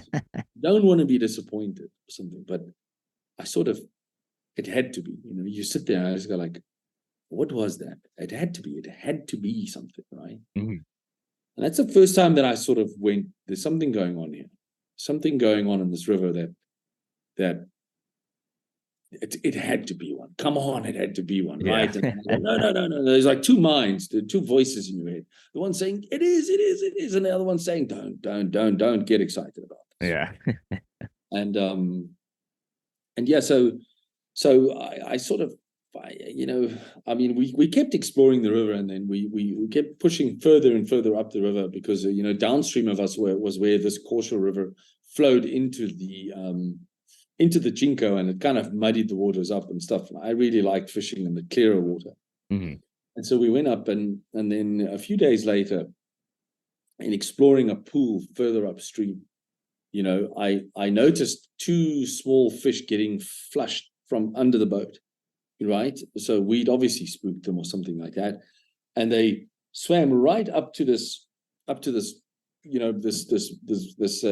shelf next to us, and they got to the shelf and realized they couldn't go anywhere, and you could see they were very agitated and nervous and things like that. And I'm sitting quite low to the water, and the next thing in my peripheral vision, from the corner of my eye, I look, and this thing just arrives. It just appears. It's almost like, in the split second between frames, this thing just came and stopped like that next to the boat. And I looked over my shoulder, and I'll tell you what, I mean, when you when you look at a Goliath tigerfish, man, they look back at you. That fish looked at me. Jeez. It stared at me. It sort of, and I looked at it with big eyes like this, and it looked at me. Yeah. And it was kind of looking, and the two little fish were nervous and stuff. And I couldn't believe what I was seeing. I was face to face. I was 6 feet away from a free swimming Goliath tigerfish in clear water right next to me in this boat. I don't know if anybody's ever seen that. Oh. They have, And the next thing I reach over to my rod, and I'm about to just pick up the rod, and that fish saw me move, and it left even quicker than it appeared. It vanished. Jeez. I just couldn't believe how quickly that happened. And I looked, and I was just, I can't believe this. I can't believe this, And I made so many casts in desperation to sort of see if I could get something to eat in that pool and stuff. And then I was reminded of just how difficult it is to actually entice these things. Yeah. And sort of, you start losing a little bit of hope. And I drifted further down in that pool. And then the next thing, my fly stopped, and I could feel there's something on the end of this fly. And it sort of, it stayed in one place. And I thought, no, this must be a Nile perch, because it fought exactly like what a Nile perch does. Yeah. And so I look up, and it was quite a long cast. And I look up, and about 60 feet from me, the silver bar flops around, just comes up to the surface and starts flopping around in one place. And I look, and I go, oh my God. Yeah. It's a Goliath. And I don't know what's going on, but this fish is sort of doesn't know what's going on. It's irritated by this thing in its mouth. Yeah. And I just told them, there was Georgie and Alphonse with me on the boat, and I said, get me there now. Get the boat there, right? You get the boat there, I'll strip the line. And we approach, and this fish sort of rights itself, and it sort of realizes now that it's hooked, and it starts fighting. And these are the very nervous moments, because you don't know if it's hooked properly. And I'm fighting it, and it's right next to the boat under us and stuff. And the next thing, I see something appear under it, and it just sort of flashes like this gray shape, just flashes once, flashes twice. And by the time I realized what was happening, this enormous Goliath comes and just grabs onto. You got to be kidding me. Yeah, no, the one I hooked was probably about 20 pounds or so. It's probably about a 30-inch or so fish. Yeah. This enormous Goliath just comes in, slams its jaws shut right on top of the back of this other fish, right behind its dorsal and pectoral fin, like this, like that, up to the surface, right in front of me. And as it slams its jaws shut over this fish, it looked at me. It sat there like this with the fish in its mouth and looked at me. That is horrifying. Like, what are you, I'm just looking at this thing going, oh my God. And Alphonse, the guy on the boat, he grabs the paddle and he starts whacking the water over. I mean, that fish is about this deep underwater, right? So he starts whacking the water above this fish to try and make it release and stuff. And and hits and stuff. And this big Goliath kind of like looks and goes and tightens its grip onto this fish.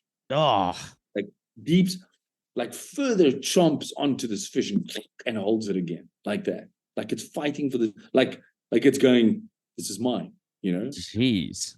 And the next, I shouted, Alphonse, I go, no, like grab the boga, like let's try and land this fish. Yeah. And I mean, this all happened in a few seconds. And the next thing, my fly pops out of the smaller Goliath's mouth, and the big Goliath turns down with it and just starts, finning it down into this deep pool. And there's just little scales and stuff and, debris still sort of suspended in this eerie green water under me. And I look up and Alphonse looks and he just goes, terrible. This, and I'm looking, I mean, these guys were scared. They were going, they didn't know this is what I was trying to do. Right. And yeah, that was a hair-raising experience. I mean, we were just like astounded by this thing, Wow. So that was the first time it was confirmed there are Goliath and the Chinka, right? Gosh, I mean, I don't know if I'd be excited or heartbroken. I'm probably more excited, but if you weren't already haunted by him in your dreams beforehand, heaven forbid you left that experience without landing one. You have that on your conscience, and that etched into your memories. So I would have. Did you immediately set up camp on that spot? Like an interesting thing that happened actually, the day before that, we were in camp, and for some reason, there was we had agitated a hive of bees or so in the area, and I'm allergic to bees.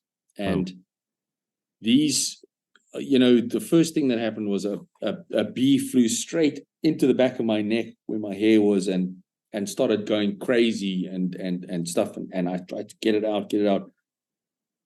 And then once I got it out, there was this distinctive smell. And I realized that this bee had just left a pheromone on me. And the next thing, these bees just came in at me. Oh, geez. And I mean, I ran down the bank and I dove into the water and stuff. And I mean, and like went underwater and got my head up and yelled at the guys like, mosquito net, to try and, I've got to get in under a mosquito net or something. And these bees are hovering around me, etc. And so the next thing I get rid of them, but now my whole body's starting to go into anaphylactic shock, right? And I haven't got an EpiPen, and I am starting to, get heavy breathing, and my whole body is going red with welts and everything of the sort. And I get it under my mosquito net, and I think that this really might be it, this might be it, but I just, I said to myself, listen, you're gonna have to get a grip here, because some things, you've got to do something. And so I took whatever antihistamines I had and I chewed them, so to try and make them fine and get them into my digestive system quicker, drank some bit of water, lay on my back and focused on my breathing. Wow. And I got through it. And and I was just thinking about my poor mother, who is going to be told that your son is dead. Was attacked by a swarm of bees. And it broke me. At that moment really broke me. I just said, like, you know what? I've had enough of this place. I've had enough. I'm leaving. And I told Georgie and everybody, I said, like, pack up the camp. We're out of here. Yeah. And it was funny, I was sitting there watching them pack up the camp, and I looked and I said, you know what? No, come on, man, just get a grip, okay? And I stopped them and I said, guys, just stop packing up the camp. Like, here, just do it. Don't be scared. You've got to do this. I don't know what it was. I just said to myself, I have to complete this mission. I can't leave like from a few bee stings. Right? Yeah. And so the next day was the day that I found the Goliath, right? And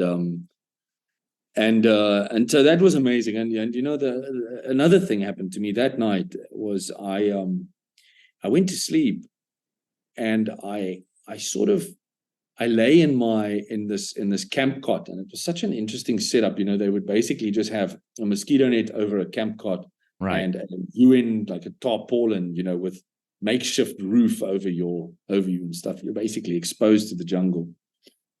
And I lay there and I couldn't sleep. I couldn't sleep because I knew that the next day that I was going to go and catch this Goliath. I just knew it. And the funniest thing happened. I lay in my camp cot that night, and I was looking up at how the stars broke through the jungle canopy and stuff. And I started thinking of my whole life. I started thinking of when I was a kid, of how my father taught me how to fish, of school, of everything. And in vivid detail, my whole life played out in front of me as I couldn't sleep. And it was almost like this was the most momentous thing. This was my calling. This was the thing that I was made for. Yeah. Was going to happen the next day. And it was weird. My whole life played out in front of me in my bed that night, from beginning to where I was at that point in time. And it was remarkable, like the emotional attachment, the sort of spiritual attachment, and everything that I have to this fish really is sometimes unbearable. Gosh, that is incredible. It's I don't know how to explain it. Yeah. And anyway, and the next day we went and we went to that same pool. And funny enough, as we arrived at that pool, I noticed this eeriness about that pool. And there were colobus monkeys, jumping through the treetops when we arrived there, making these fairly harrowing sounds and things like that. And on the bank of this pool, and it's a tiny pool. I mean, the pool is probably, I don't know, the size of the average, yard in the US, or something like suburban yard in the US. And I noticed something in the shallows, and we pushed the boat over there to go and see what it was. And it was this severed half of this Goliath tigerfish that was being eaten by these eel-like, they look a bit like snakehead fish, and it was, they were all hovering around it. So this bigger Goliath had severed it. And, the rest of the carcass was carried into the shallows and was being devoured by these other fish. And I've got a photograph of it, and I've got a photograph of my hand next to it. Like, first a photograph of it, and it looks like a fairly small fish, and then a photograph of my hand next to it. And you realize how big this fish is. And you realize how big this fish must have been that ate it. And I went about and I went about this pool, and I fished and I worked the pool, etc. And the next thing, there it was. I get this strike from this fish, and it was amazing, just how. But I knew it. I just knew it. I knew it would happen, and I knew this fish would be caught. And I landed it on the sandbar, and I remember just seeing this magnificent, and it was most likely the fish that had devoured that previous fish, because it was huge. It was a very big fish, and at that point in time, the quiet Georgie looked up at me, and he looked at me, and he said, and he gave me the only compliment he had given me in the whole 6 weeks that we were there. And he said, no, actually, he gave me two, and I'll tell you about the other one later. He said to me, "C'est bon pêcheur." He said to me, "You are a good fisherman." And it was an amazing experience. Yeah. Well, it's good to feel like you've earned that accolade. But man, it's funny as you're mentioning this, I think of other times where I've caught some of my most memorable catches in my life. None quite to the, I don't know, the level of a Goliath tigerfish, but still fish that have deep meaning to me.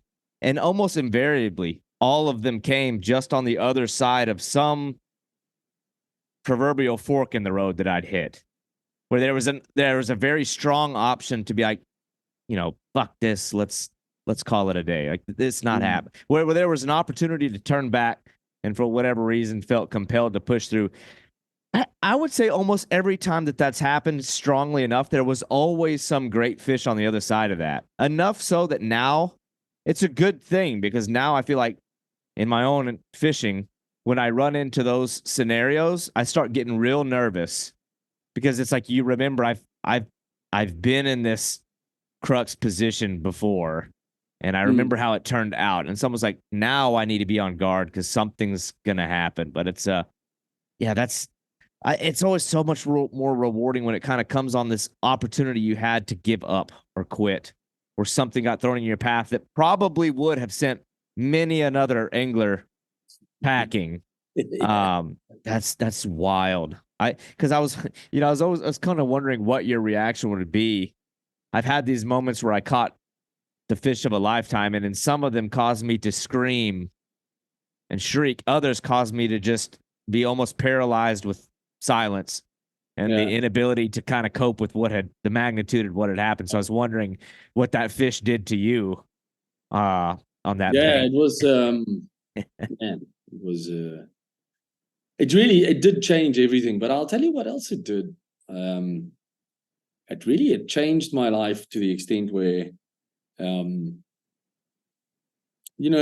long as I could remember, there were only two things that I ever wanted to do. I wanted to encounter a big tiger shark on the flats of Cosmolito in the Seychelles, which I did. Yeah. Which I'm not a religious man, but I had some conversations with a big man that day. Yeah. And and the other thing was to catch a Goliath tigerfish on fly. And when I'd done it, when I arrived home, everything changed for me in the sense that I had no idea what I was going to do. I had no idea what I was going to do with the rest of my life, because the only thing I had ever wanted to do, I had done. And it was quite strange. I became estranged from my normal life, to the extent where I quit the fly fishing business. I decided to take up a career in something else, and left the fly fishing business for 3 years. Huh. Like just almost unable to sort of consider what else to do. But I came back. Right. Yeah. Yeah.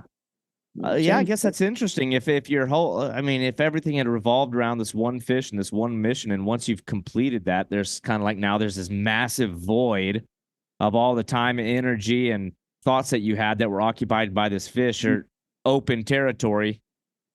Yeah. That's got to be a weird feeling on how It was to kind of very strange. It was really repopulate quite that. strange.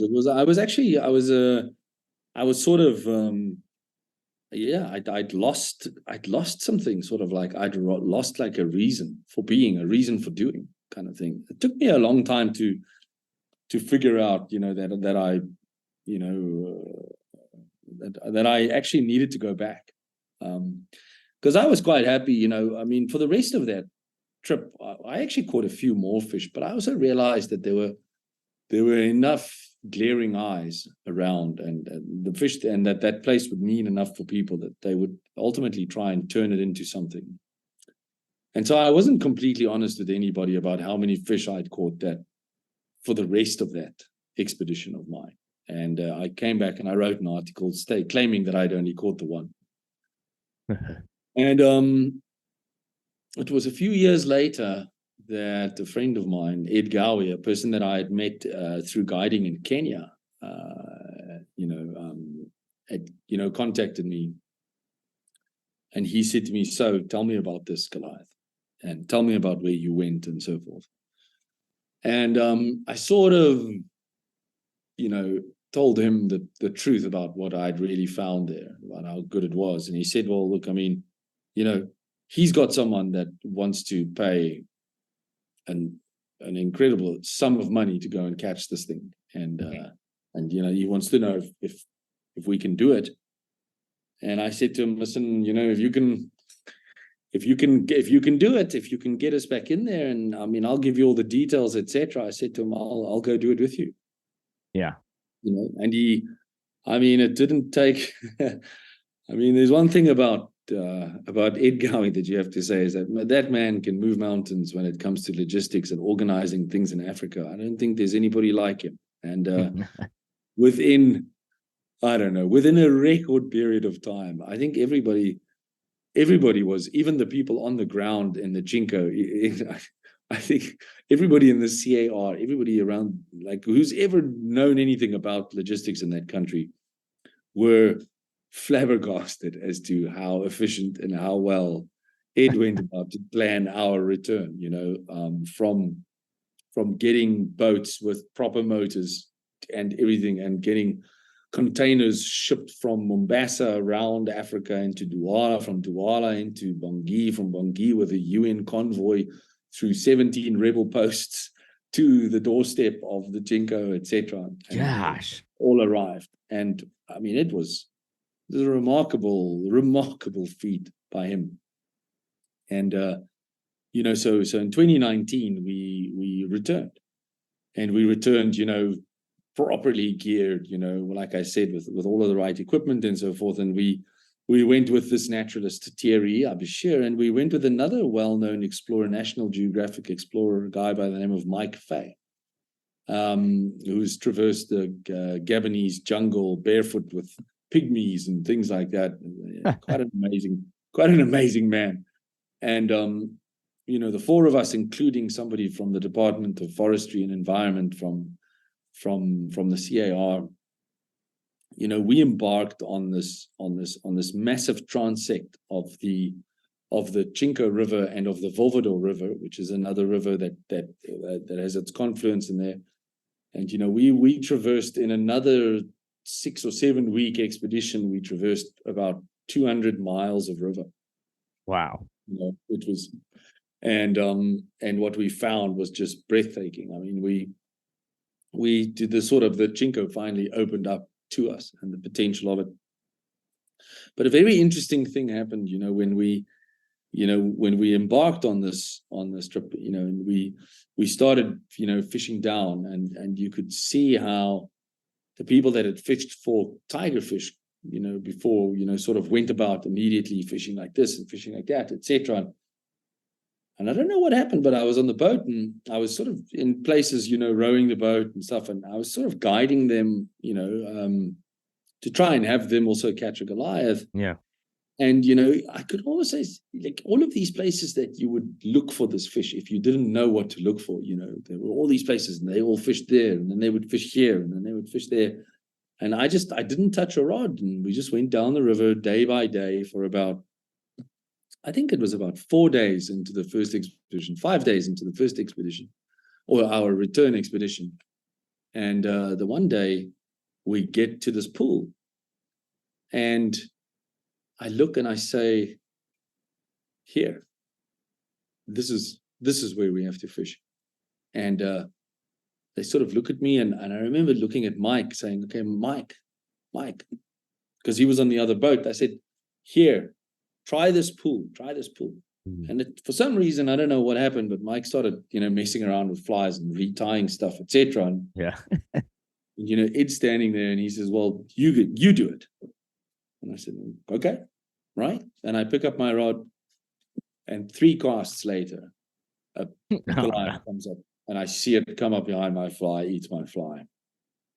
And I catch and land the first fish of our expedition. And it was a beautiful fish, big fish, so 40-something inch fish, probably about 30-something pounds or whatever. Mm. And so I release the fish, and I look up, and I go, man, this place, what is it about this place that I've got this, like, I recognize it. Yeah. And I go, and Ed says, yeah, I think I recognize it. He says, and we both sort of realized at the same time, my God, it's the pool where I caught the first one in the Chinko. What are the odds of that? What are the odds? Right? What are the odds? I mean, the serendipity of it, it actually becomes so, after a while, you just wonder, you have to wonder, Yeah. You have to wonder about these things. Yeah. And I had no idea that it was that pool. But when I saw it, I just sort of knew that like I had to make a cast there anyway. Yeah. It turned out it was exactly the same pool. And we took a photograph on exactly the same sandbar as where I had my first one photographed. Yeah. Gosh, that's good. I think that like the magic of a place like that, how quickly did your focus then turn to, we've got something that there's nothing like this else on planet Earth. Now we need to shift our focus and attention towards like potentially protecting it. Was there efforts put in place to like kind of ensure conservation? I mean, when did it start to turn into that? Yeah, so look, by this time, when I left in 2014 upon discovering this place, in 2015, African Parks, a world leader and basically the spearhead in African conservation, had sort of taken over the concession of the Chinko. Mm-hmm. And a little bit of background of African Parks is that these guys are, I mean, you can't even call them a role model. I don't know if there's any sort of conservation agency that could live up to what African Parks are doing. Basically, I mean, African Parks are in the business of going and finding these national parks around the world that are on the brink of collapse, that can't be supported by its own government or anything like that anymore. And they take over the concession, and they would go from putting in anti-poaching forces or something of the sorts and getting large amounts of donations and things, and really they reestablish and they stabilize these national parks and save them from collapse. And I think they've got nearly 30 parks around Africa, under their control now. And they don't specialize in these parks like, the ones like the Serengeti and like all of these parks that you all know about, where Simba and Dumbo float around and everybody can photographic safaris with, wonderful, comfortable dwellings and, no more mosquitoes and God, like, I mean, they go into the worst of the worst places to find these unknown. I mean, you didn't even know. And some of the animals in these places, you didn't even know these animals existed. You didn't even know these places and these expanses existed, and they go find them and they save them, and they've got this giant operating budget and so forth. And I mean, they just take no nonsense. They really don't. I mean, there's, I think that in the world of NGOs and of these charities and stuff, there is so little of the intended funds that really go towards the actual cause that the donations were made towards. I think that lots of people take this whole thing called a non-profit organization literally as, well, in order not to show a profit, we'll just pay ourselves a massive salary, And it's sad. It really is sad. And you see so much of it around the world. But, I think that African parks are exactly the opposite. They are, as I said, they are the spearhead in Africa. They're saving Africa. They really are. And that's awesome. They don't take nonsense from anybody. And I mean, they also do things by the book. And, they fortunately took control of the Chinko, and they have gone from strength to strength. I mean, they took the Chinko, and the Chinko was, the area of the Chinko is a giant area. But I mean, when it was under the protection of the hunting concession, there was probably about 6,000 or so square miles of no less, 3,000 square miles of protected area. It's now one of the largest protected areas in Africa, I think at around 36,000 square miles. And it's the size of France, Jeez. It's a completely uninhabited, intact area, the size of France, in this epicenter in the middle of Africa, in the pole of inaccessibility. And these guys are in there, and they're saving it, and they're helping it. I mean, that's awesome. Can't believe, right? It's the effort, the sort of the dedication and stuff it takes to do that. I mean, we are mere mortal men. You won't understand what it takes. But anyway, so we were very fortunate in the sense that African Parks had taken over there. But it actually also brought with it its own challenges. They wanted to know, well, because we now sort of discover that we can go there, we can actually offer fly fishing trips for Goliath tigerfish and so forth. And I think African Park said, like, whoa. What are you guys? What are your intentions here? What do you want to come and do? What is this going to be, etc.? We're busy doing important research. We've recently discovered chimpanzees here, etc. Yeah. And new species of fish and so forth and so forth. I mean, what do you guys want to come and fish here? So it took a lot of motivation, and it took a lot of dedication, and it took a huge commitment from us to sort of to shift the way that we look at things. And when it comes to fishing and so forth, we have to admit that I think fishing is quite a selfish pursuit, right? I mean, we basically go out there, and whether you're catching and releasing a fish or not, I mean, you're putting a poor animal through its paces for your enjoyment. Yeah. Right? I mean, it doesn't really sort of, go along with like a whole the ethos of, for instance, a national park and so forth. So, we really had to rethink our situation, how we approach this fishing thing, and how do we just approach things in general, and how we can make a meaningful difference. Mm-hmm. And so we sort of manage, but really, when you now look at an expedition into the Jinko, it's no longer just a fishing expedition. I mean, it is like the last of the great adventures.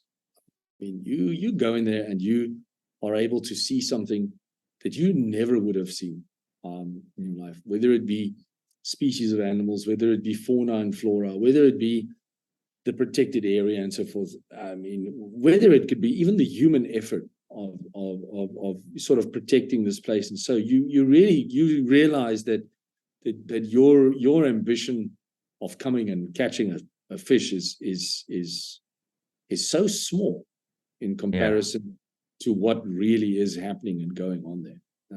So yeah, it's we've got a great relationship with them now, and I think that all of the people that I've subsequently taken back, and we recently did another expedition this year, in their 2-week expedition and stuff. That was a very hugely successful one, but most of those clients and stuff that we take in there become avid supporters of African parks. They end up making sizable donations, and so it really is sort of the fishing trip is almost playing second to raising an awareness and to showing how we can make a difference as fishermen and stuff, and it really is it's a difficult thing to discuss with people. I mean, I get lots of inquiries. I probably get, I'm sure, through the website. I mean, I probably get about, I don't know, 6 or 7 people asking me a week, can we go, and what's this, etc., and so forth. And you soon realize just how far this has advanced beyond just a fishing trip. And like there are a few things I think that some people find very difficult to understand when I explain it to them, and explain to them what it's going to take for us to actually go back in there and to go and successfully apply to basically do another expedition back into the Jinko. Yeah. Well, I guess if there's layers of challenge logistically just for people to get in there, or I imagine some of those challenges at the very least probably filter out. I don't want to say this the wrong way, but ensure that the people with the right sort of ambition are the only ones left when you kind of, get to the point that they're actually showing up. I don't know if it's that hard to get in there. At least it ensures that the caliber of person that's coming in there is of good Yeah. Good character, not coming there to exploit things or not coming there to be Yeah. disruptive. So Yeah. I think, even if, I think I've got to be careful in confirming something like that, because it might sound like we're, you know, we don't think that we're better than anyone. We yeah, don't think that yeah, there's necessarily anything wrong with what other people are doing and their pursuit to go and catch fish and maybe feed their fish to the locals after catching them and so forth. But I mean, it's yeah, there's definitely a sort of you have to undergo a significant mindset change to understand what it is that you're doing. It's no longer about the Goliath. If you're a person that just wanted to catch a Goliath and then go on to the next trip and go and catch whatever else and stuff, it's not going to happen. You know what I mean? yeah, It's not like we're not going to allow you to come or anything like that. It's just that once you sort of realize what we're doing there, and once you've been there, it changes your perspective on things and so forth. And look, also the price tag is pretty scary. I mean, it's I would venture to say that it's the most expensive fishing trip in the world at the moment. There's yeah, it's scary, but a significant portion of that goes towards conservation. You've got to understand that we are the only people in there running an eco tour that we do one, and if lucky, two expeditions a year, only for 4 rods, only for 4 people. yeah, And so it is unique in every sense of the word. And I think that the long and short of it is that very few people will ever actually see this place and will actually ever get to experience catching a Goliath tigerfish there on fly or so. But every single one of those people will have significant change in their mindset and in the way that they look at things. yeah, Yeah. yeah. That's awesome. Yeah, I saw some quote that I actually wrote it down. It made me chuckle. I guess it was directly quoting you. I don't remember what article. I should have cited the article where I read this because I think it was someone else's words. But they quoted you as saying, "I've just realized that I know more about fly fishing for Goliaths than anyone on the planet. The trouble is, I know almost nothing." I thought, what an interesting way to look at things, and an interesting position to be in as an angler. As we mentioned early in the conversation, where I said there's tens of millions of fishermen on Earth. Who's ever been in that position? It's crazy. But when There's I no look one at now we're talking about Goliath Expeditions, and I think obviously I'll put the link of the website and all that stuff up in the show notes. But when I was kind of perusing the website, I saw images of other species of fish too, and just to maybe segue out of the Goliath tigerfish, with what time we have left. I mean, I could talk all day about these Goliaths, but I saw on the site a species of catfish that I've seen people try to catch but never find big ones. I think they're called a comba catfish. Yeah, I mean, can you believe this fish? I never knew it existed. I mean, Same river or yeah, in the Chingo River. This thing. oh So my there are gosh. basically there are basically 4 giant species of fish in Africa, right? Yeah. 2 of them scaled, the Nile perch and the Goliath tigerfish. Mm-hmm. Then there are 2 other species that grow to in excess of 200 pounds, which is the vundu, or the giant Yeah. vundu, the one from the Congo, and then this thing called the kamba. And I mean, it looks, I've caught pirarara, which is the red-tailed catfish, right, out of the Yeah. Amazon.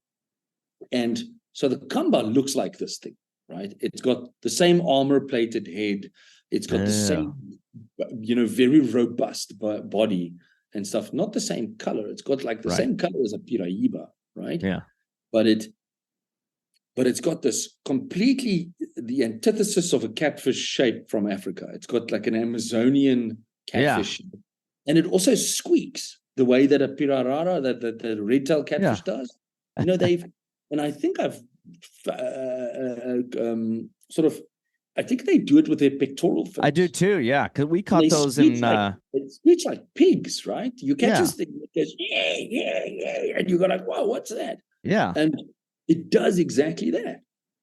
And so I had no idea this thing was in that river until we caught it that night. And what an enormous fish. I mean, this thing literally, I mean, I had a boat that I pulled up onto a sandbar because I was a little bit scared of crocodiles and stuff. And at least the gunnels of the boat would help me a little bit and so forth.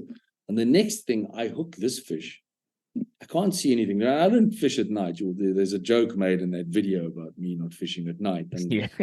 And and I hook this thing, and it pulls me down onto the gunnels. My knees hit the gunnels, and I'm just holding. And I'm fishing with really strong terminal tackle, like 100 and something pound terminal tackle, because I thought there might be big Nile perch around, you know. Yeah.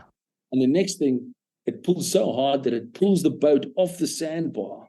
And into the pool, and now I'm fighting this thing and stuff. And then I figured out this, and when I got this fish into the shallower water and I approached it, I was scared of it. I've never been scared. I didn't know what this thing was going to do. Right. And anyway, yeah, and I can't remember what the scientific name for this fish is, but I mean, it is just enormous. And later on, you know, through aerial footage and stuff, I was able to find these things. You know, I've got a small clip of the river where, you know, I hover above one of these things with a drone, and it's sitting in shallow water. Yeah. And there's actually a Goliath tigerfish just behind it, you know, holding up on a gravel bar. And so these things are targetable on fly, you know. We're going to figure it out. Yeah. And we're going to start catching these things on fly. We've already caught the vundu on fly. I mean, the most significant experience that I had with a giant vundu. I refer to them specifically as giant vundu because a vundu, I think, is sort of a maximum size of about 70 kilos, like 150 or 160 pounds in the Zambezi River and in other places and stuff. But in the Chinko and in the Congo, they can attain 200 plus pounds, right? Oof. And we were going down the river, and one of the things we were looking for were hippos as well. You know, we had to do a hippo count while we did this transect, you know, in our big expedition. And so downstream of us, I see this hippo come up, like boil, as they do, you know, when they come up for air. And I immediately said to everybody, oh, hippo, right? Yeah. And stop the boats, and we look, and like, you know, we notice, but I mean, there's no hippo coming up again, and that area looks very shallow, right? And so we slowly start drifting towards the area again, and I start making out that it's very shallow. I mean, it's about, you know, knee deep. And there's a big sunken log. I mean, like a really big, you know, one of these, you know, forest trees that fell down, obviously broke off into a big stump, and there's the stump. And I look and I go, that's not a sunken log. And the next thing, this enormous vundu, I couldn't believe the size of it. You know, I mean, you know, it's like, that's how big they get, you know. And this thing comes up and boils up and takes a gulp of air. And I realized that I'd actually mistaken this vundu for a hippo when it came up. Golly. And my God, and here we go. And I go, you know, and they're notoriously difficult to catch on fly. I mean, they're, you know, especially in the Zambezi, it's almost impossible. But we know where that gets us, right? So Ed jumps out, holds the boat, and I mean, I go and I take one cast, and my fly sinks down, and it hits the sand in this current in front of this vundu, and I'm thinking, well, what's good? And the next thing, this vundu just mobilizes. It just gets up, looks around, and goes and just eats my fly. And well, I mean, that fight was over before it started. It just took me for everything I had, and I never saw that fish again. But I mean, that was a that was more than a 200-pound fish. I couldn't Oh believe my it. gosh. That's Yeah. it's crazy to think that here's one river system that has all four of the giant Yeah, yeah. all And living together. and at the chutes, you can jump across the river. It's just It's unbelievable. It's weird, and it's just proof that that place has more secrets yet to reveal. But we discovered a new species of freshwater jellyfish there. no, Uh, interesting. we discovered a new species of freshwater shrimp there. Thierry, the guy I mentioned, has by now documented more than 100 species of fish in that river. Yeah. So yeah, it's we don't know where things are going to go. Yeah. Considering that we've got freshwater puffer fish, we have all sorts of those electric catfish, or I mean Those are interesting looking. Yeah. but Yeah. It's really, I mean, the species that we're still discovering. Like on a monthly basis, Thierry is going in there and he's discovering more and more species. yeah. It's wild. Those kinds of places are clearly vanishing, but it's I saw the image of the Kamba catfish especially. It's like you see more photos online of the Vundu, but you don't. It's like you hear how big they can get, but you rarely see photos that validate it. But then the Kamba, I've only seen photos of small ones. So then the one on y'all's site, I think that might be the biggest, unless I just haven't searched hard enough. But it looks enormous. But there's a handful of these freshwater fish, especially that seem like nobody's quite figured them out, and those are kind of in that category. I just kind of wonder, or if like how many more of these kind of final frontier type places are left. I would probably throw maybe the King Barbus in there in that category. As at least the ones of that size category, the Mangar, whatever you want to call them, that live in Iran and Yeah, the Afghanistan. mangar is it's a fascinating species, isn't it? Every now and then you see those kind of poor quality photos or videos of those locals pulling out these just preposterously enormous specimens, but I've yet to see I think a that the sport angler. mangar, yeah, the mangar is definitely, that's a species high on my list. I think that the reason why I haven't gone, for them is I think because of the sort of the environment and things like that. I don't find the environment where they're caught very inspiring. I don't. It looks like you're on the It's sort surface of of the like, moon. there's this big lake that's got the giants, and Desert. there were rumors of this old sultan's palace that had a moat around it where these giant mangar were, and they were fed, and God, I don't know what. But I mean, Saddam's palaces, when that area got, there's a lot of photos of U.S. soldiers online at those palace ponds catching these big mangar, but those are like stocked populations. But then every now and then you see these photos of these. I saw one that was disappointing. Not that I should be disappointed in what other people are doing, but especially since I'll probably never go there. But there's this video. I think it was literally last week or the week before. I mean, this guy's got 6 of them laid up on a rock bar. All of them, 150 pounds, 200-pound class, giant. I'm like, oh my gosh, huge fish. But I think it's kind of a similar thing where certain parts of the Congo may be or may have once been where it's like unstable or unsafe for political, reasons, maybe. But the thing about I don't know about it's relatively safe to go into various areas of the Congo. There are some of them you want to stay clear of, but I think that one of the things that that really upsets me is the fact that the sort of the U.S. travel advisory, right? I mean, if you look at it from the CAR's perspective, you go onto the site and it says, don't go to the CAR. I've seen it. It says that about so many places. It says that, and then it says, and if you find yourself in the CAR, leave. Jeez. And not only that, also, but some time ago, there was a study done of, for instance, all of the different species and things in Africa with the goal of aiding NGOs and stuff to sort of appropriate, money or to sort of designate money and funds. And these scientists went and wholesale declared Central African Republic as devoid of fish. They declared the Chinko devoid of fish and of animal species and so forth. And so I'm infuriated by these ill-informed travel advisories. Yeah.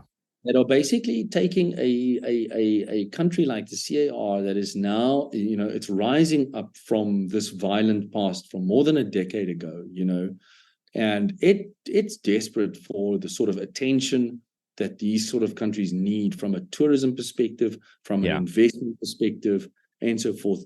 And here are these horribly ill-advised travel advisors still saying, no, don't go, don't touch. And at the same time, you've got these scientific journals saying, oh, it's devoid of species, forget it, spend your money elsewhere. And so it's making it really hard for us to sort of get proper funding and to get people interested and to get them and to get the sort of exposure that the Central African Republic really needs to rebuild itself. And I don't know what to do. And I'm not quite sure who to speak to about this, but I mean, it's borderline criminal what they're doing to the potential investment and to the potential, tourism and stuff of this country that so desperately needs it, Yeah. Yeah, I bet if you started digging down that rabbit hole, that's probably a deep, I don't know. It is weird because, that's beyond my level of comprehension. I've seen the same thing when I'm researching places I'd like to travel, and almost invariably all of them say that. I'm like, what? I mean, is there anywhere other than America that's worth visiting according to this thing? I mean, what am I looking at here? But that's sad. It's sad that you kind of have to go see things for yourself, but then that's also, you come back with a new perspective about now I need to start verifying things on my own everywhere I go in all elements of life, which is a good thing to do anyway, instead of blindly following, blindly trusting, blindly believing everything that you hear. But that transcends just fishing. I think this will probably this may be near the end of the stuff I had to ask you. I've never asked anybody this question, but I always wanted to because it's something that people ask me. I'm going to try to figure out a way to formulate this question because you're a guy. You're a guy who's done really interesting and awesome freshwater fishing and saltwater fishing. I sat and kind of entertained myself watching a few videos that featured you.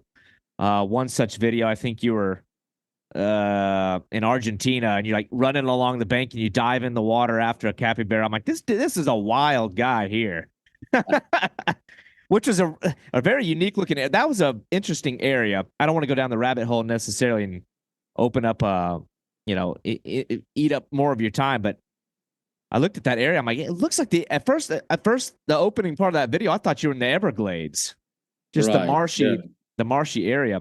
But anyway, so you've gone to these areas and you've caught very unique freshwater fish and very unique saltwater fish, very sporty saltwater fish, marlin. I mean, the things that you've done, the Seychelles, which is just, I mean, you talk about a dream location. But there's this idea, or there's this consensus that, well, saltwater fish, they're bigger, they're faster, they're more beautiful, they're better and superior in every way, from the way that they taste it to everything, which is, of course, granted, this is opinion based, but this is, I have most of my experience, I've leaned into the freshwater thing.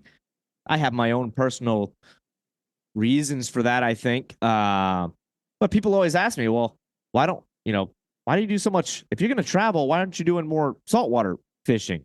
What, in your experience in saltwater fishing and freshwater fishing, I mean, what are you deriving from the two that's different?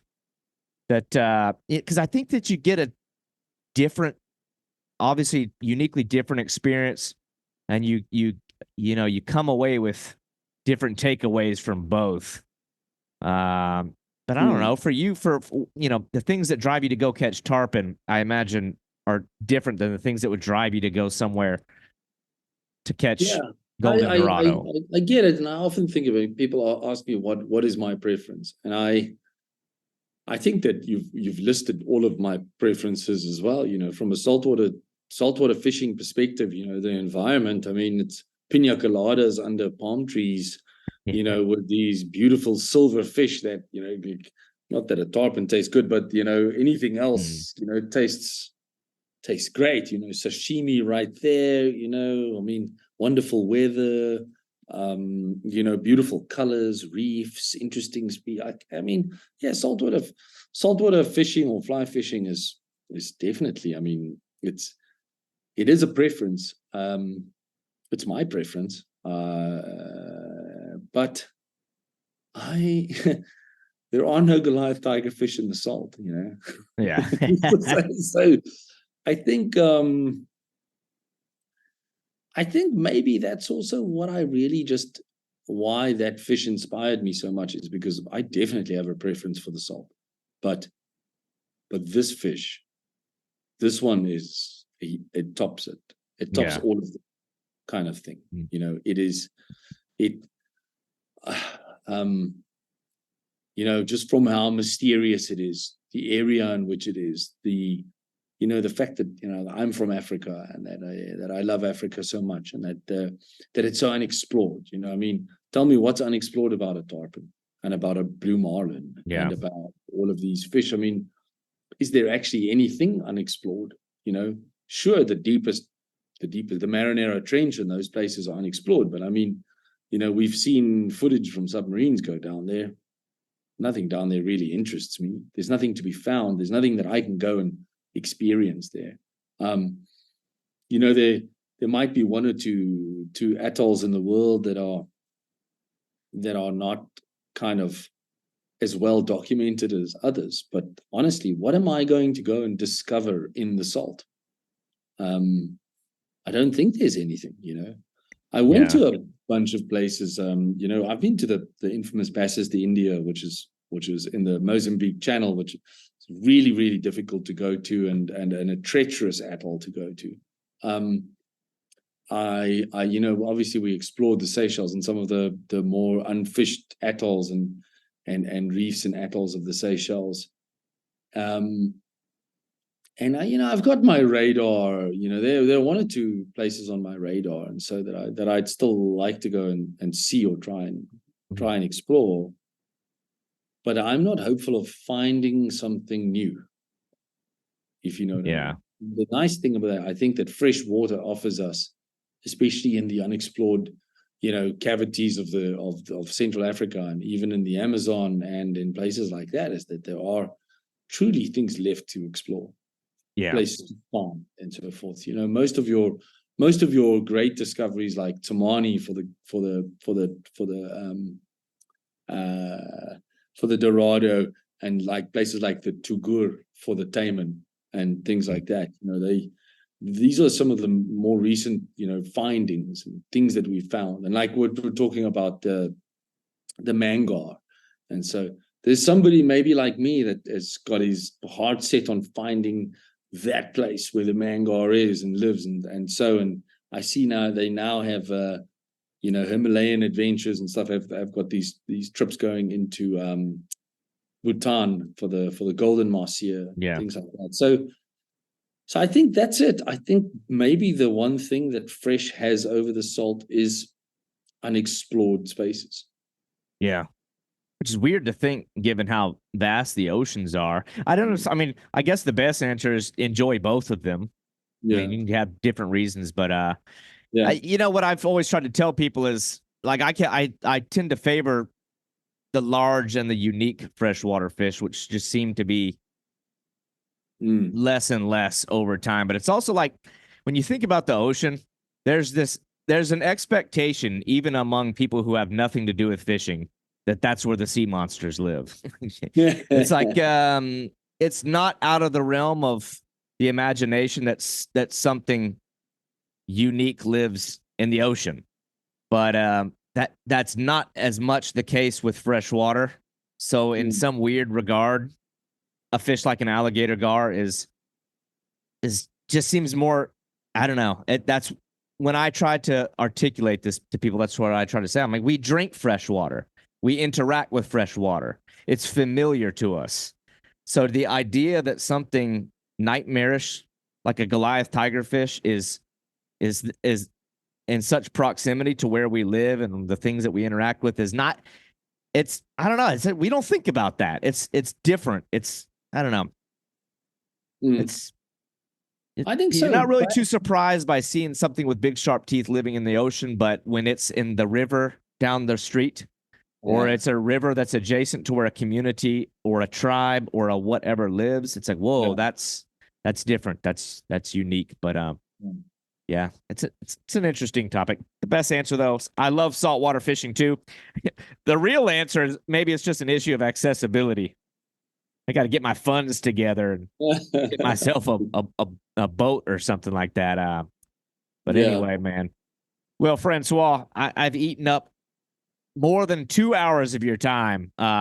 You know, it tends to go that way when you're really enjoying the conversation. I don't put time limits on these things, but at the same time, you know, I don't want to eat up all your time.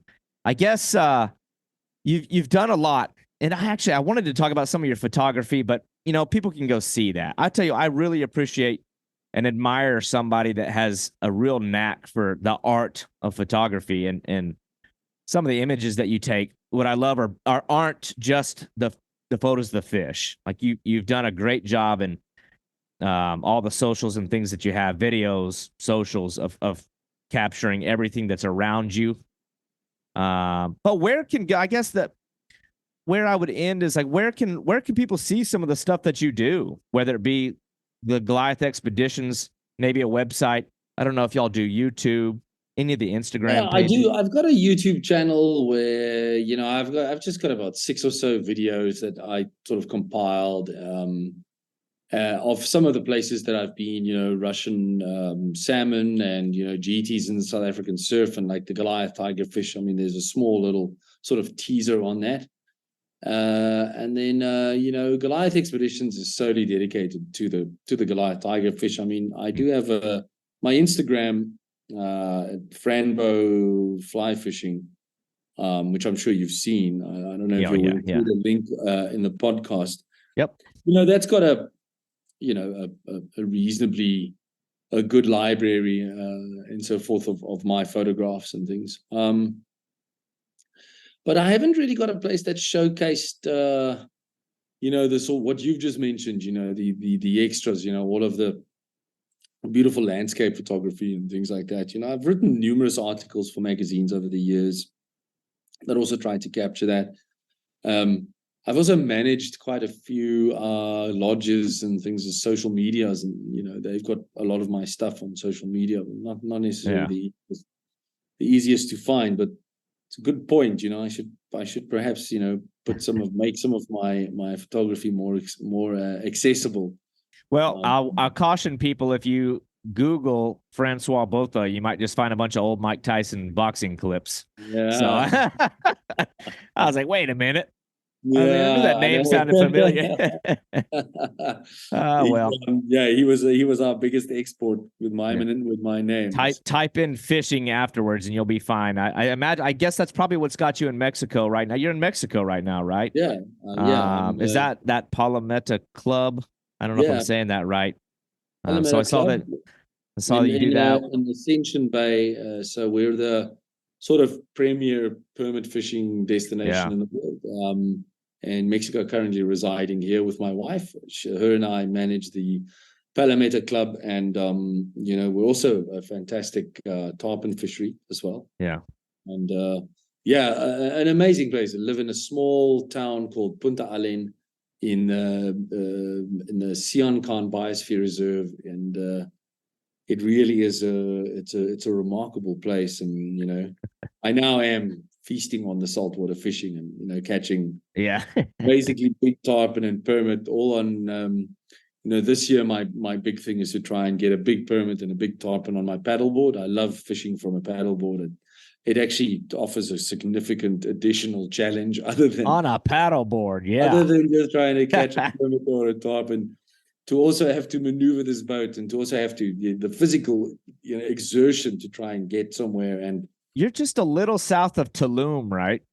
Correct. Yeah. Yeah. Well, my wife keeps saying she wants to go to Tulum, so maybe I'll yeah, you should come and look us up. Do that. I try to guilt her into letting me travel a little further south. But yeah, absolutely, you should come. I mean, really, I think as a fishery, as a fly fishery as well, this is, the Ascension Bay's got it all. I mean, it's got your most sought after species like your tarpon, bonefish, permit, and snook.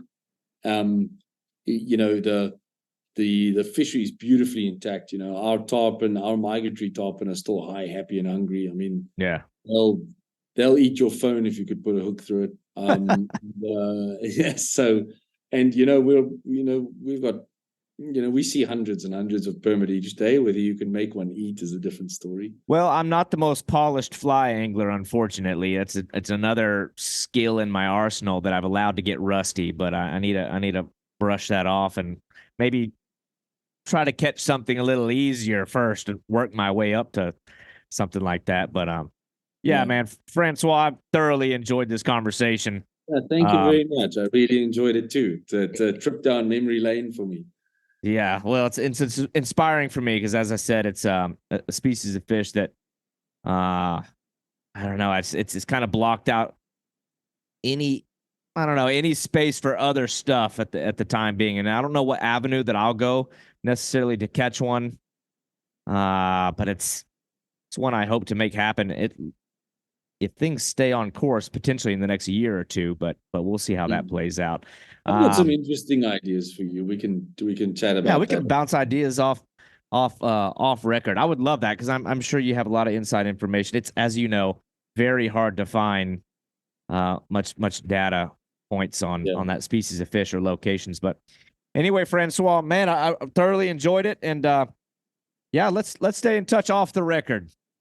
Okay, fantastic. Thank you very much, David. Really appreciate it. All right, man. Have a good one. Nice to meet you.